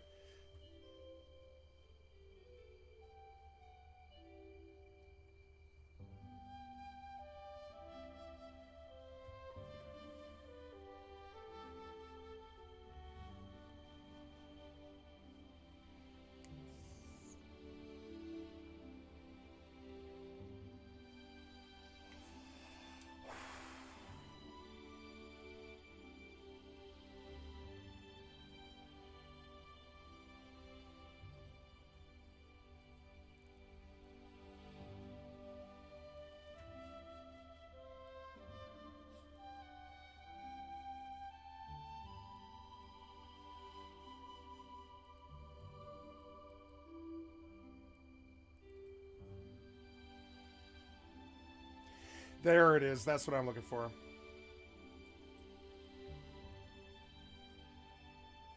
I will leave or lose this drone sooner or later.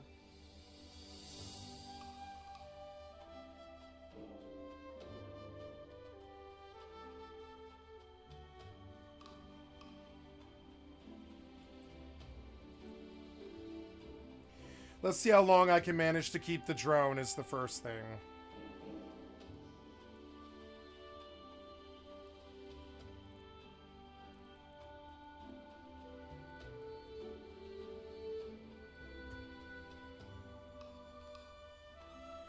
If I can get one for half the price, I think I will.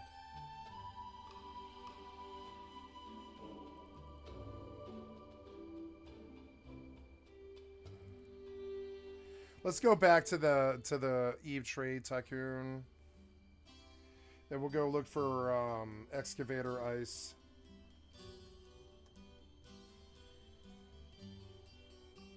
Okay, you can get these for 313 in Jita. They're actually not that bad. It's cheaper here, really. And the buy orders start 301. Here they start 157. But you gotta lock up a lot of money to...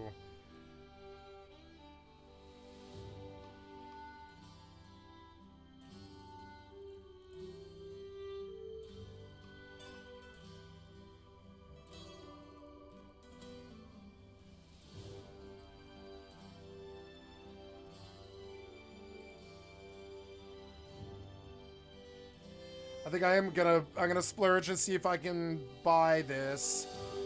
I'm sorry, see if I can manage to keep the drone without losing it. I think I can.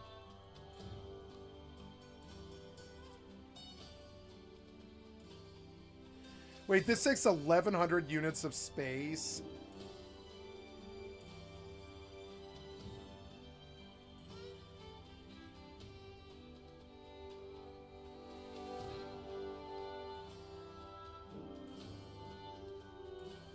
Oh, okay, well...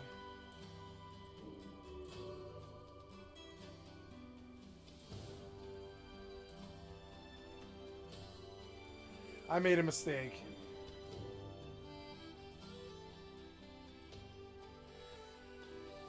What's the Mackinac drone bandwidth?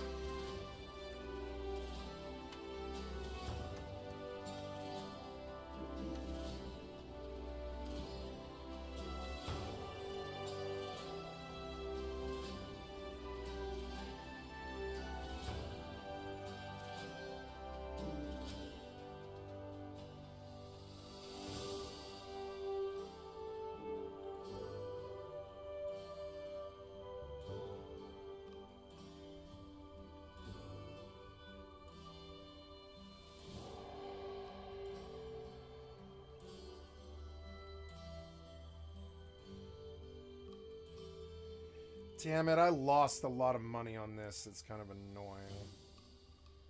But it's alright. Suddenly I'll wake up and my money will be back and I'll be like, alright, alright. I kind of screwed up here and I didn't do my research and it cost me some money, but that's alright.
Procurer packs a punch, and we're going to show you how to take it into dangerous areas. all of this doable if you're a new pro or a veteran alike. Ladies and gentlemen, Loru here, digital advertiser, content creator, and EvE enjoyer for the better part of 10 years now, and this is the Procurer. We're going to give you a couple fits. The first one is a high sec fit. This one's just going to be in the description for you to copy and paste, very similar to our Retriever. We're not here to just do Thank you, Loru, for the excellent content for my stream. I'd like to sub to your channel. high sec stuff because the Procurer is very different from the Retriever in that it is a brawler. Its ship's bonuses primarily focus around drone, damage, hit points, shield hit points, not so much on the actual mining of the asteroid. We do not have as big of an ore hold as the Retriever has at around 16k versus the Retriever is looking at something like 30, I think. But I have to go look back at my other video. Thank you very much. Okay. What the Procurer does have over the Retriever is multiple drone styles. The Procurer does not need outside protection. Okay. You can have your ice harvesting drone on the belt, and when the rats warp in or when that solo ganker warps in, you're going to be able to defend yourself with your own DPS drones or get out with your anti-gank drones and salvage whatever's left with your MTU sucking up stuff. You got the options. This is what the Procurer does best. It is because of this that I recommend getting the Procurer as your first ever mining barge if you're a newer player. There are a lot of things you can do with this besides just going ice mining. Look for those videos. Starting off in the highs, we are going to be using 2 Tech 2 Ice Harvester 2s. No ore miners here. We're going into dangerous space, and you have to assume you're going to lose a ship, especially if you're new. Only fly what you can afford. From there we go into the mids. We do have a multi-spectrum shield hardener. So now I'm feeling risque today. Oh no, I have to take my clone out if I want to do that, and I can't. I'm not doing this today. And a But it's an compact interesting afterburner. No matter what I did with this, I could not get the align time underneath 10 seconds. You can use the afterburner, and not a very expensive one at that, to do the afterburner pulse trick. What you can do when you're aligning to something, when you're trying to warp, is you pulse your afterburner once, turn it on, turn it off, and that 10 seconds, 7 seconds, whatever it is, depending on your skills, is going to help you to achieve warp faster than the 15-second align time that the Procurer has. With the multi-spectrum shields hardener enabled, we are going to get 61,000 EHP. This is way bigger than the Retriever, way bigger, and this is one of the reasons why the Procurer is considered a brawler. With this fit, we aren't going to show you how to take it into low sec. I know, let's be brave now. You can also take this fit into wormhole space, but that's outside the scope of this video. More to come. For the lows, we simply have 2, count them, 2 Ice Harvester Upgrade 2s. Yield is still king with a mining ship. You have to make sure you maximize your yields. We do have a single damage control 2, just because for the slot, for the one of, it makes you massively more tanky. If we just have it like this as a base, you can see we've got 40,000 EHP. If we click it, we go up to 52,000. That's 12,000 more effective EHP with just a single item. Fantastic. Thank you very much. For the rigs, we are going to have 2, count them, 2 medium core field, 2 ice harvesting 1. We got 5 DPS drones, 4 anti-gank drones, 1 salvager 1. You don't necessarily need to go expensive with these, just bring the best drones you can. I do recommend getting the DPS rank 2 drones. In your cargo space, you are going to bring a single MTU just because when you kill rats, you want to be able to suck up the wrecks.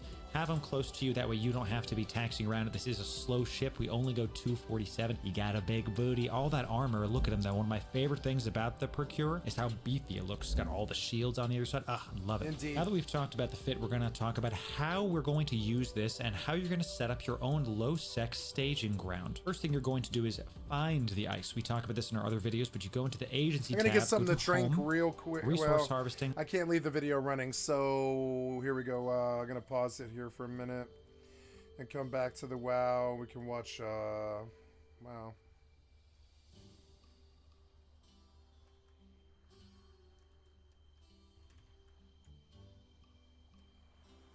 There's someone down there. There's a mage down there for some reason about to drown, I guess.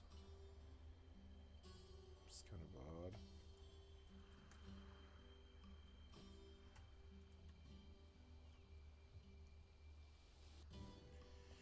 I can't wait to kill something. I've got so much more gear now.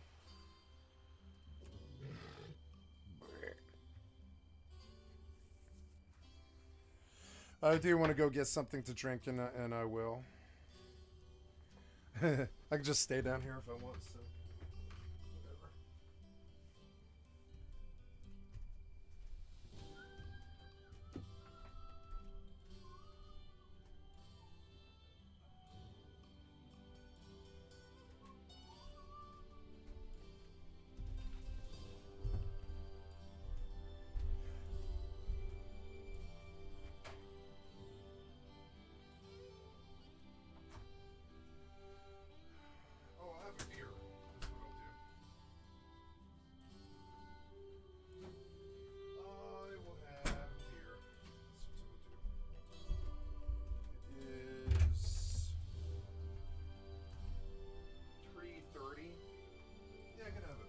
Screw it.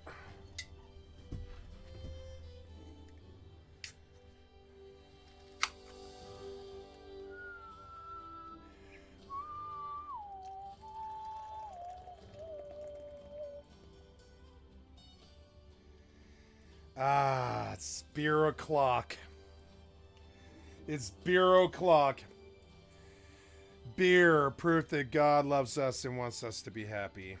That's Mark Twain. Ah.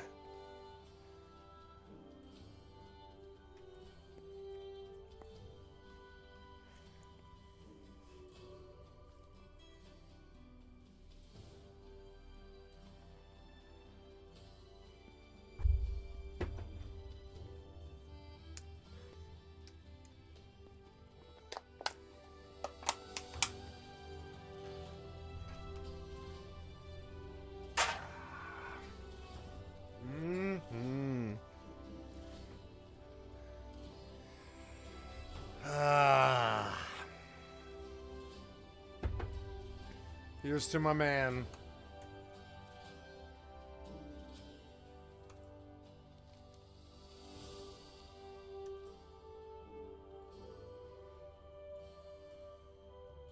And then you're going to play with the locations to find one that's close to you typically. For the sake of this video, we're going to go into a specific area, the Forge.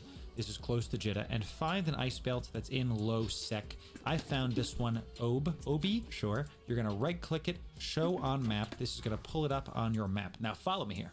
There's a couple things you have to look at when you're setting up your low sec staging, because for a newer player specifically, you're most likely going to go onto the belt, mine the ice, drop off the ice in a safe spot in a safe station, go back to mining on the belt. This is going to keep happening. We are going to have videos coming out about how to haul your ice and how to haul your ore in general, especially if you're a veteran player looking to use an orca. Sub for that video. But for a newer player, you're going to be doing just that, the A to B to A to B, back and forth. So here's how you're going to set up your low sec staging ground. Once you've found a spot in low that has ice, you're going to look for three things specifically. You're going to look for, is it close enough to a market? You don't want something that's 30 jumps away. Even with your hauling ships, you're going to be too far away. It's going to waste your time. You also want a system that is close to a high sec area of space. That way you can drop off your ore, your ice, whatever it may be, your gas, in a high sec NPC owned station and know that it's safe. You don't want to drop off your ore in a player owned station. We're going to show you how to be able to tell the difference. Drop off your ore, leave it there, it's safe, and then it gets blown up and then all your hard work is gone. This is terrible advice to take a procurer to low sec. You're just gonna get popped all the time.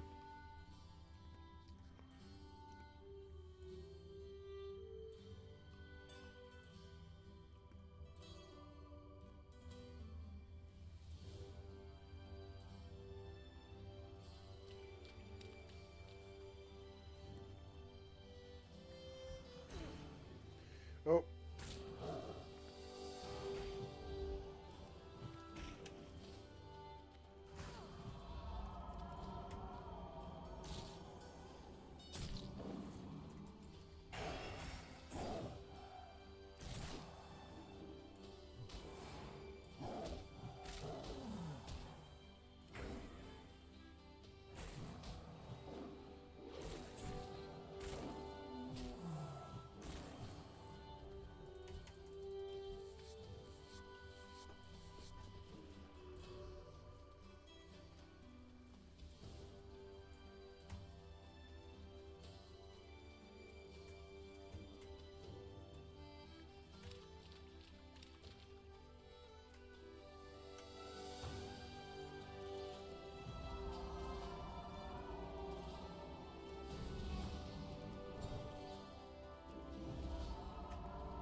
Hardcore would be fun with an alt account that just like pocket healed all the time.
I came out here, but I don't think I wanted to come out here, actually.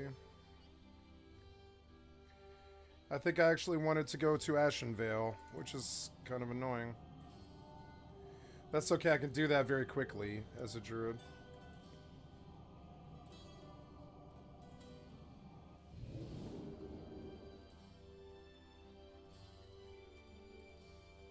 Not just deposit your stuff in low sec. You're going to be mining in low sec. Why not just deposit it there? When you go into low sec with your hauler, you are now going to be susceptible to those lovely gate camps, and you don't want to have to deal with that. You're already there with your procurer. Drop off your stuff in a high sec area, go back to mining, keep it going. The third thing you want to look for is you need to know if your low sec staging area is close to a player owned station that has a compressor enabled. This is the reprocessing module. We're going to get to that. For the sake of this example, we've used our agency to find EvE. We've right clicked it again, show on the map. We see that it is close, in fact, to a high sec area. 2 jumps is a-okay, close enough. And this is a nice little low sec area. Maybe if it's not ice, we can just mine ore in the meantime. You don't just have to use this for ice. You can use it to set up going to mine ore in low sec or gas, depending on the cosmic signatures. Another video coming. Now that we know this is close to a high sec spot, we have to figure out where the player owned structures are. If you don't know, you can right click a system in your map, press F10 to get to your map, show info. You can go to stations. These are all the NPC owned stations. These are not player owned stations. I know for this example that this Uchosi, fantastic, has a player owned station, not NPC. You're going to see stations, structures route. Structures are player owned stations deployed in space. If I go back to Mastakomon, fantastic. And there's no actual structure tab here because there isn't any player deployed structures there. So let's go back. Let's check on what this structure has. We go to right click the structure, show info. You're going to go to services and we see it does not have a reprocessing fit. This means that this Ostra house is not going to be able to be used for compressing our ice. So it's a no-go. I can tell you that I've gone through all of these and there are no other player-owned stations in this area. So this is a good, bad example. EvE is a little bit far from Jeddah. It's 18 jumps from where I currently am, but it's about 25-ish from Jeddah itself.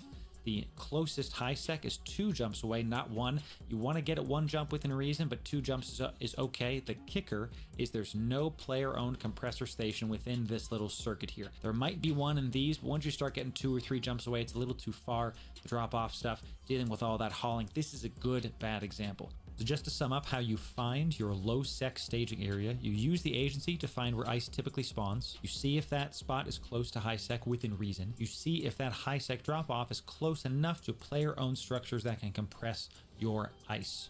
It is vital you compress your ice before you start trying to get it back to the market and sell it. Before we move on to... Why do this in low sec over high sec? This is stupid. Just lose your procurer, move way slower, lose your career. No, procurer, but I guess you could kind of live out there. I wouldn't mind living in low sec, honestly. Even better tips and tricks. You are a decent ways away into a Lore Mirth gaming video. This is our hashtag secret call out of the video, and as you know, we are spreading the Christmas cheer for all to hear. And if you literally want to win the ship featured in this video, valued at 151 million, all you have to do is go into the comments below, type "I want that ship, Loru," and also... And welcome back for another EVE Online mining video. In this one, I'm going to be going over Poshfin mining. Thank you, Jake Lee, for the excellent concept from your stream. I'd like to sub to your channel. The ships I use and kind of the strategy I use for exporting compressed spud main, how I get it from one place to another, and what you can kind of expect in terms of what you'll need for standings or what you'll get for like earnings. Spud main is really great for manufacturing. It's rich in a lot of minerals, so that's why I try to focus a lot on mining it in Poshfin. It's probably safer than actually mining things in like low sec because you do have a lot of things working towards you, like local blackout and things like that. You want to be really good at D-scan. You want to be able to take your time and not necessarily go crazy. Now this setup that I uses a porpoise and then also prospects. Prospects will be what you'll use to mine the spud main, and then also if you want to export smaller loads of the compressed spud main, you can use the prospects. But also I've done it in where I've just filled up the porpoise with compressed spud main and have kind of taken it out that way. So What I'll do right now is I'll kind of talk a little bit about the process of actually getting out here. Now, in order to fit ships in trig space, you need a standings of at least 1 or greater. Now, every time I actually build out a mining alt for trig space, I tend to just go in there and just kill rogue drones. I usually try to get with a group of people and I just kind of hang out and target paint and get kills that way to help build it up. It is a little time consuming, but once you actually get to that 1.0, then you can fit ships and it makes it a lot easier to actually bring all this stuff out here. Now, what I normally do is I take the porpoise and then I take 2 prospects worth of ship and fit, but I don't fit them yet. I put them all in the put both prospects in the actual fleet hangar and all the fittings in the actual hold of the prospect, and then just film it out to trig space. If you don't have the standings, you can't fit in trig space, you can just have a couple of alts that will go with you that will be actually in the prospects, and they'll kind of jump with you. You'll use a little bit more filaments on your way out, but you can do that as well. So I'm gonna go ahead and kind of run you through the cost and like the setup. The first thing I want to go over is the actual porpoise itself. Now, this porpoise only has 2 major roles in the entire setup, and that is to compress the ore, and I also have it equipped with a scanner so that it can potentially look for wormholes that are high sec connections or potentially null sec connections. I do most of all, if not all of my manufacturing in null sec, so in the situation where I'm ready to export an entire 62,000 cubic meters of compressed spudmate in the porpoise, I tend to kind of wait until I can see a null seg wormhole, especially in like the region that I operate in, and kind of go that route. The glorification filaments are really only used for when you're exporting compressed spudmate to market, to like JITA in the prospect. So that's what those will be used for. But otherwise, you're just going to be out in trig space and just mining spudmate. This guy, you can take him out there and boost if you want to bring boost with you. I just don't. I like to lessen the footprint that I have on field, because the prospect, if you see someone on D-scan, you can just covert cloak, and if they start looking for you, you can just warp off without actually decloaking and warping away. It's a little bit more safer. But let me go through this fit real quick. All the rigs are low friction nozzle joints. Our point for this is just to make the align time on this porpoise really fast. What we'll be doing here is when it's time to actually compress ore, then I usually only do it when the ore hold for the porpoise is completely full. I have a bookmark out in the middle of space that I will undock from the trig NPC station. I'll warp out to that bookmark. I'll activate the siege module once, and then the compress everything. Once the siege cycle is done, I go back and I dock.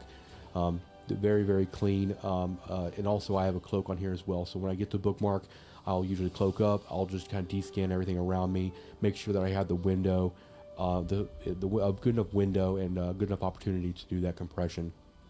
The mid slots, 2 multi-spec shield hardeners and 2 extenders. You can do pretty much whatever you want. Poke Vent might be really good fucking money here, whatever makes you kind of feel good about it. Yeah, the endurance and the prospect. Yeah, run out there with the prospect and just cloak up. And then also in here, I got 60 border 5 Poshman filaments and then glorification ones. Those are just going to be like, you know, for your in and out. And then heavy water. You're going to need about 12,000 heavy water to fill up the fuel bay on this thing. And I think about 700 or so can fit in the remaining space of the hold. And then also the sister core probe scanners for wormhole. You don't have to have the drones here, but I just like to have them just in case like, you know, a frigate or something kind of comes up on me when I'm doing compression. It's probably not going to save you. You could probably, you know, lessen the cost of this by taking these out. It's kind of just up to you. But any fit that I go over in this video will be available in the description if you guys want to import it and sim it and try it yourself. Let's go and talk about the prospect here. It's a pretty basic fit. This is what we'll be using to actually mine the spudmate. I usually bring 2 of these out with me. One acts as a spare just in case. But built for agility, our rigs, low friction nozzle joints. We want high or low alignment on this. And then warp core stab just in case. And then some mining laser upgrades and then another stabilizer. The survey scanner on here is just so I can monitor the spudmate rocks as I kind of mine throughout the day. If one gets particularly low, worries about the pop, then I can kind of clear it or go to the next one. Or I usually try to like go into the anomaly and then get, you know, bookmark the biggest one that I can kind of work on throughout the day. The EM shield amp basically just fills the hole here, and then just that one MN afterburner just to kind of help burn to rocks. When you go to the anomaly, you're gonna hit 0. I usually, you know, find the rock that I want and then bookmark it, and then I'll kind of bounce back. So I don't have to use the afterburner too much. But if we do have to kind of, you know, try to, if we get webbed or something like that, and we have to kind of like try to outburn that, or outburn like a scram or a disruptor or something like that, then it's nice to have. Then we have the covert cloak on here with the 2 minor 2s. You can go modulate deep core lasers on here and actually run crystals and get a little bit better yield. I try to just keep the actual value of this down as much as I can, and also if you're using crystals, it also adds the amount of volume you have to kind of like bring over, not just in this prospect but also in the porpoise. So it's cheaper and just easier to do minor 2s. They cycle a lot faster every minute as opposed to like 180 seconds. So in a case where, you know, you might have a lot of visitors or the system might be active, it helps to like at least every minute to have something new in your item hold in case you have to cloak or go off grid or something. 180 seconds just to get anything out of the rock is kind of stressful and everything like that. This is the ship that's going to be using the glorification. If you're actually exporting with that, you won't usually use the glorification filaments with the porpoise. I try to actually export with the porpoise through an actual wormhole to either a high set connection or to a null set connection that is in the region that I actually operate. The only thing that differs there is if I'm going to sell it, I'm going to go high set connection wormhole, or if I'm going to send it out to null for manufacturing, then I'll wait for a good connection to the region that I need it in. All right, let's go and talk about the value. If you export and you fill up the prospect completely with compressed spud main, you're looking at about 1.5 billion when you glorification out and sell it in Cheetah. 1.5 billion. Now, what I do is I end up just waiting until the porpoise is completely full of compressed spud main, the 62,000 cubic meters. That value is about 7.7. I've never calculated how long it takes to actually mine up to the point of, you know, reaching that. I tend to export that amount every month, so I don't really ever get in a hurry. It's something I just kind of log in and do a little bit every day, but it's a good source of ISK that's relatively easy to acquire, and also goes really well into manufacturing as far as the minerals that come out of it. Huh.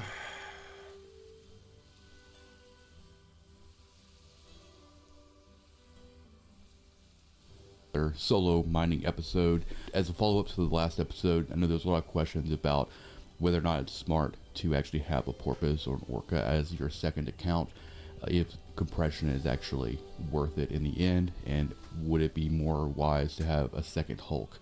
I don't think it would actually be wise to have a Hulk, just like you would take a Hulk out by itself, because even though the cycle time is really low, you're be coming off of grid a lot, even unboosted, to empty that out. Compression, and the reason I usually run a porpoise and a Hulk as a 2-account duo, is because you're only limiting.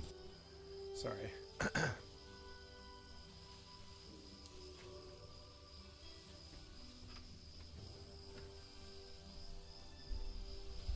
Autopilot jumping.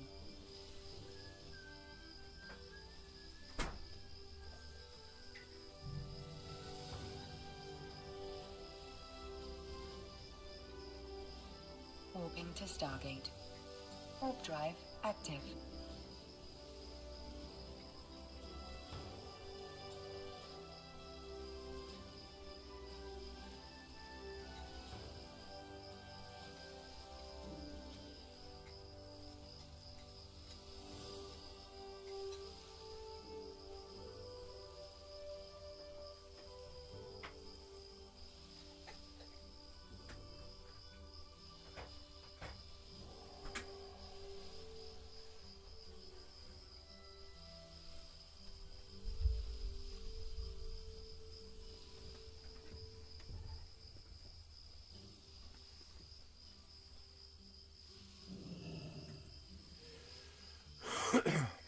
Approaching Stargate.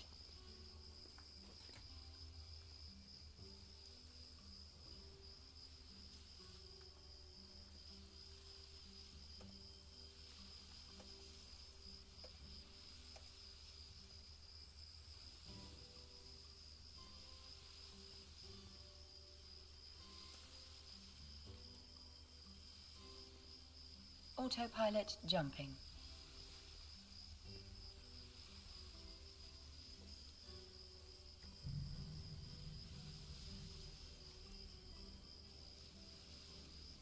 Warping to Stargate. Warp drive active.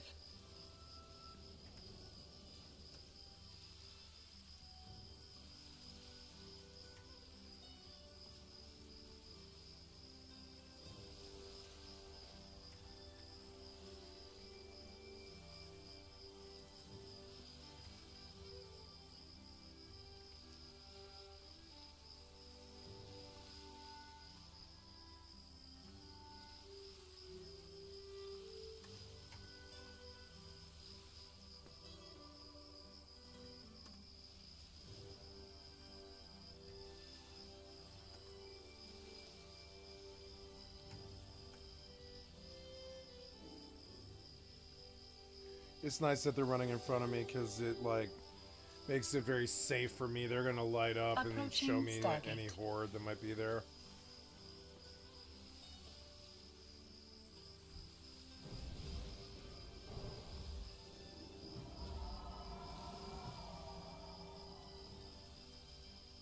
I love Feral because you can just fucking stealth up.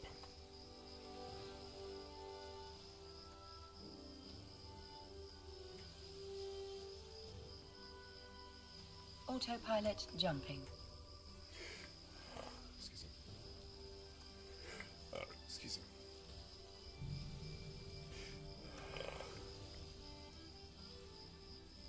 Warping to Stargate. Warp drive active. You can see the bodies. There was a roadblock here today.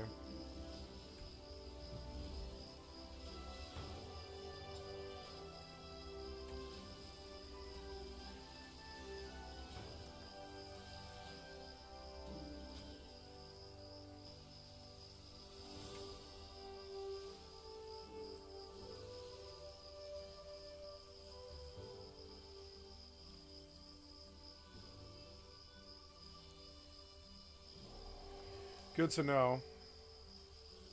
Can get back up again if I need to. Wait, I don't need them? Wait, I thought... Oh, there. Totemics. Oh, yeah, I've done this before, huh? Alright. Approaching Stargate.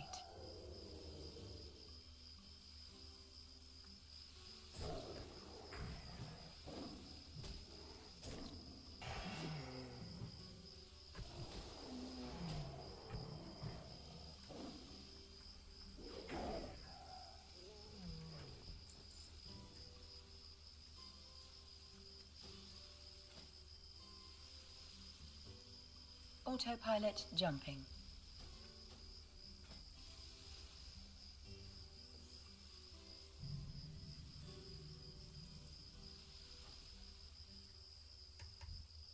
Warping to Stargate.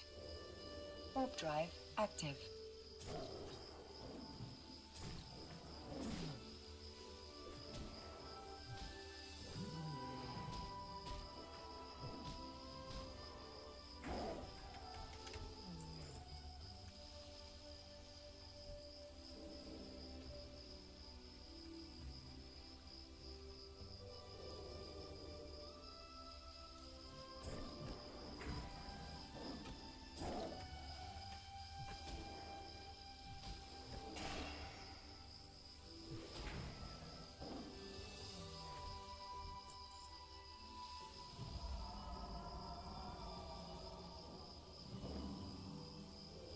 Approaching Stargate.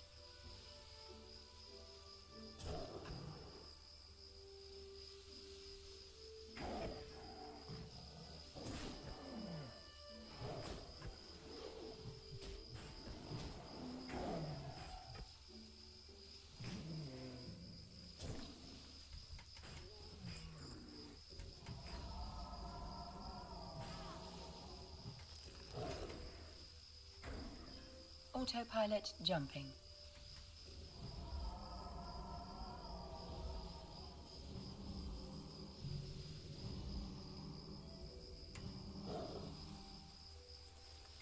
Warping to Stargate. Warp drive active.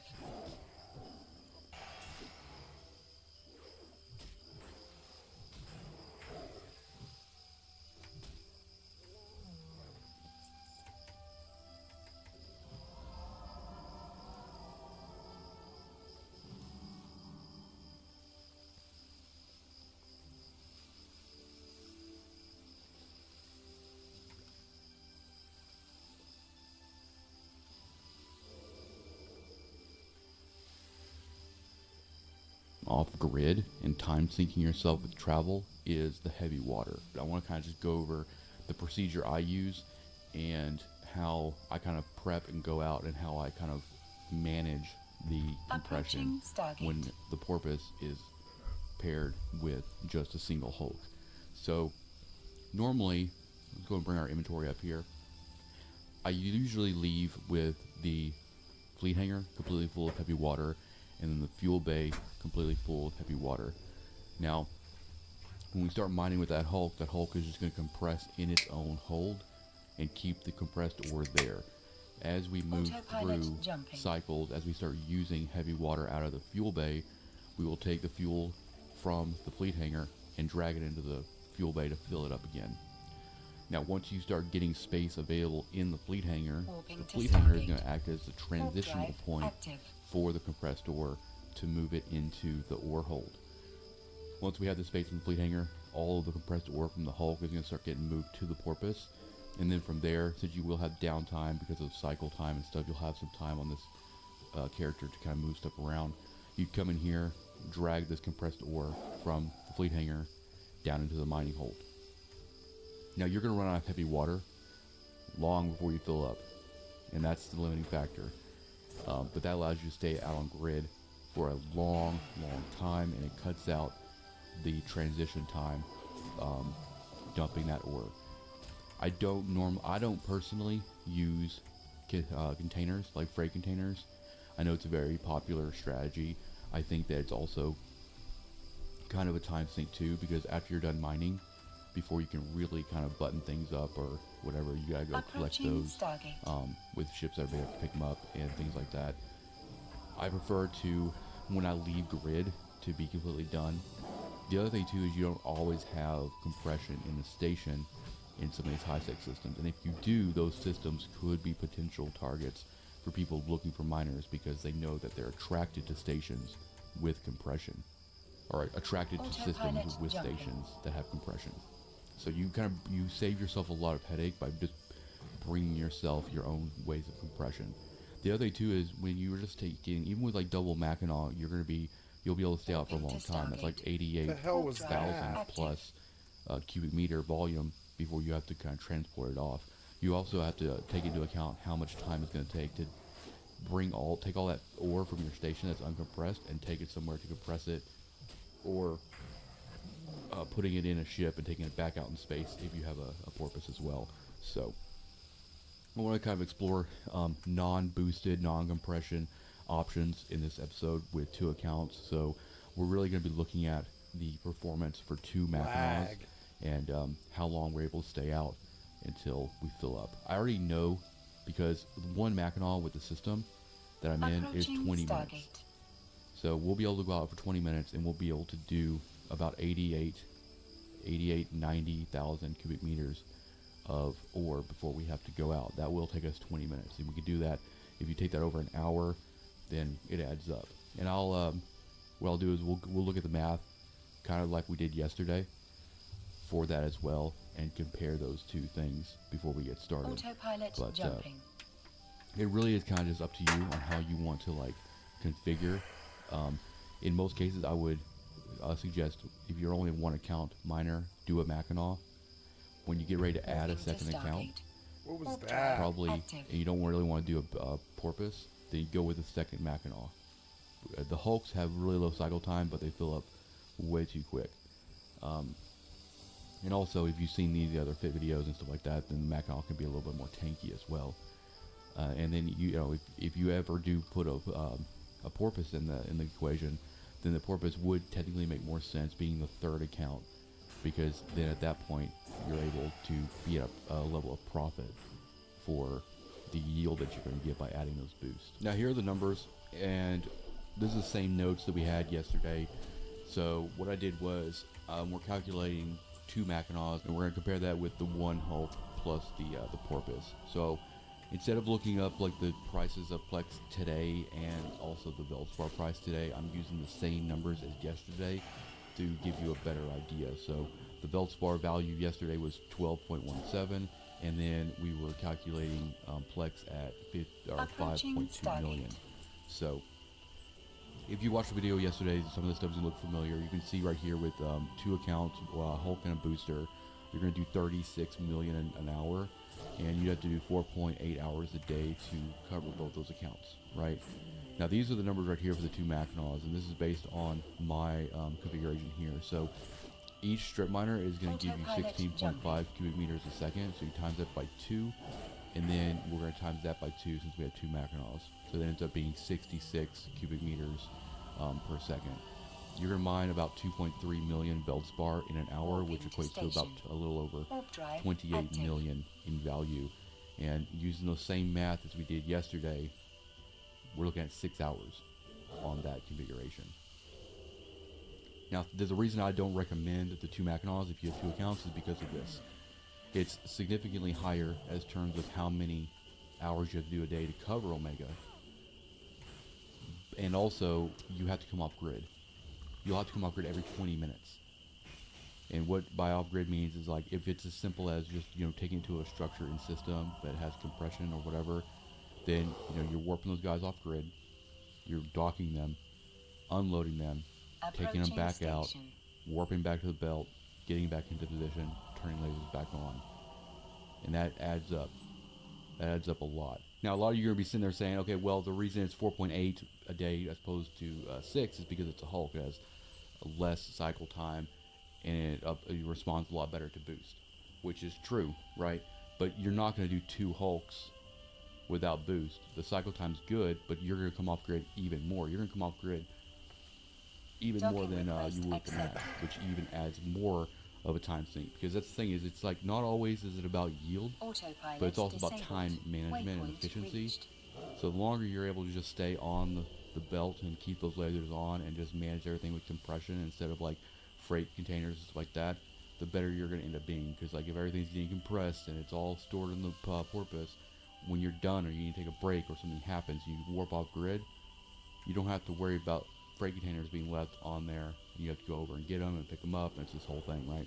So at least for me, I like procedure being simplistic and efficient, and not too many moving parts. When you're already going to have a lot of moving parts when you start adding a bunch of accounts, so just keep that in mind. So I guess in order to expand on this a little bit, just because a lot of people weren't actually like talking about double Mac, they were actually talking about like double Hulk, and just have that porpoise pilot being a Hulk instead. So we could kind of do the math on that as well. And we'll kind of do that here. So this would be basically 2 Hulks. I'll kind of walk through this a little bit. And so we know by the numbers yesterday, if we do 2 Hulks, we're going to look at 88 cubic meters a second. That's going to be our number there. So first off, we need to go ahead and get our trusty calculator up here. And so first what we need to do is we need to go 88, and we need to divide that by 0.1, which is the volume of 1 unit of Veldspar, and then we times that, that's a second, so we times that, that's a minute, 52,800 a minute, times that again by 60 for the hour. So that gives us 30.1 million there. So that's going to give us 3.1 million Veld. There we go, Veldspar an hour.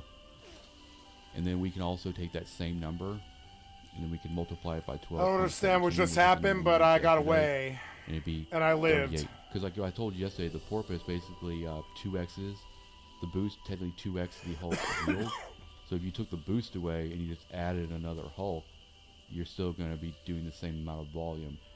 The difference here is you won't have compression, which means you're going to be coming off grid even faster than the max would. We're going to go ahead and do hours per day, just in case anybody is also just trying to figure out if they want to, you know, try to Omega or anything or not. And so essentially this same math here, and like I round down these hourly numbers, lowball them just to give ourselves a little bit more of a realistic realistic view on what we can expect. So we're going to use the same value we did yesterday, times that by 500 plex, and then we also have 2 accounts, so we need to times that by 2, and then what we'll do is we will divide that by 38 million, 4.5 hours for the 2 hulks. So you save a little bit of time, but I don't know, compression for me is just super important, because it just makes good, everything so the spirits easy. right here, Because that's good.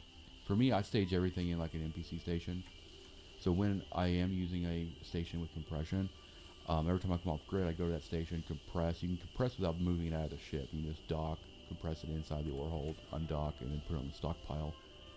But it's so much easier just to do that all on field, and then when you're done, you just go back and you're done, right? But I definitely, just based on what you guys have been talking about and stuff in the comments, it's like I want to be able to try to give you guys the numbers and stuff for as many of these configurations as possible, because, you know, 2 Mackinaws is great, more tank. I think the biggest draw between the 2 Mackinaws is it's not coming off grid, but once every like 20 minutes or so.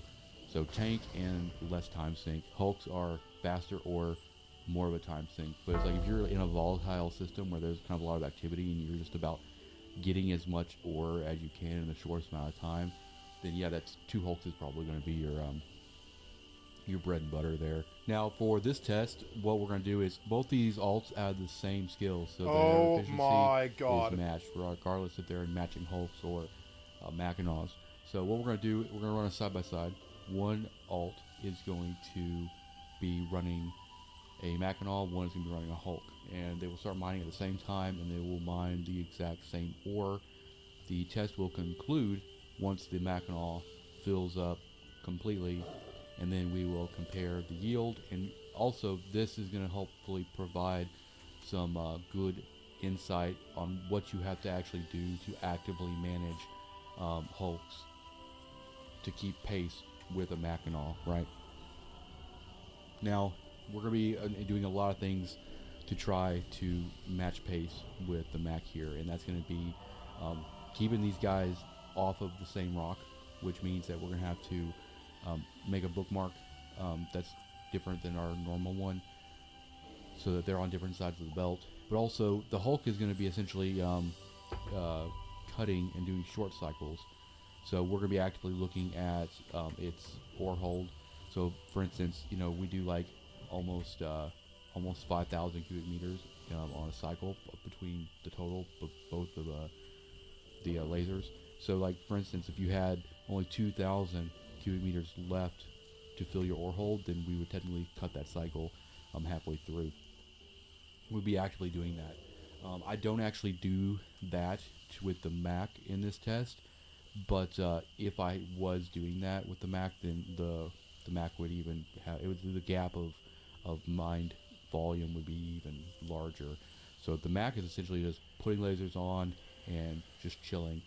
If the rock dies on that tune, we put it on another rock, and it doesn't have to move, right? Which is the biggest benefit, and that's really the point I'm trying to illustrate. If you were not going to use a porpoise or an orca for that second account, double Mackinaw is probably going to get you more yield for time spent. And also, it's just the process, the procedure is a lot simpler as well too. So right now I'm moving the Hulk, got to move it over away from the Mackinaw there, just so we have kind of our own set. And I'm making sure these guys are only mining, they're all mining the exact same ore type, so that there's a straight comparison for value. Obviously, inventory estimate value is different than what compressed value is, and also what market value truly is. But we're using that metric to kind of show the difference. So we're already coming off grid with the Hulk, and the Macron is just still chilling. But that's why I'm a big advocate for just like getting into that porpoise really soon. It's going to 2x your yield. You're essentially going to make the same if that other character was doubling down on a Mac or a Hulk, depending on whatever. But that compression just makes things so simple. And actually, while we're kind of watching this footage, I want to talk about I frequent a lot of systems in high sec, but like one of those systems that I actually do frequently mine in for the longest time, I want to say for like almost a year, had a compression Athanor.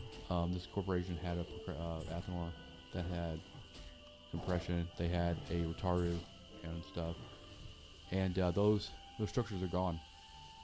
I noticed yesterday or whatever they were reinforced, and now they are gonzo. And that's just one of those things too. It's like you might have a system that has a citadel that has compression, but one day, it's only a matter of time, you're going to log in and that structure is going to be gone. And if you had not spent the time to train into a porpoise or orca to have your own compression, then you have to go and find another system. And then eventually those compression sites will go down and you have to move again and again. But like I said earlier in the video, if people are actively always looking for structures in high sec to take down, because most of the time the structures are going to be corporations they don't have the membership to defend them, so it's an easy kill.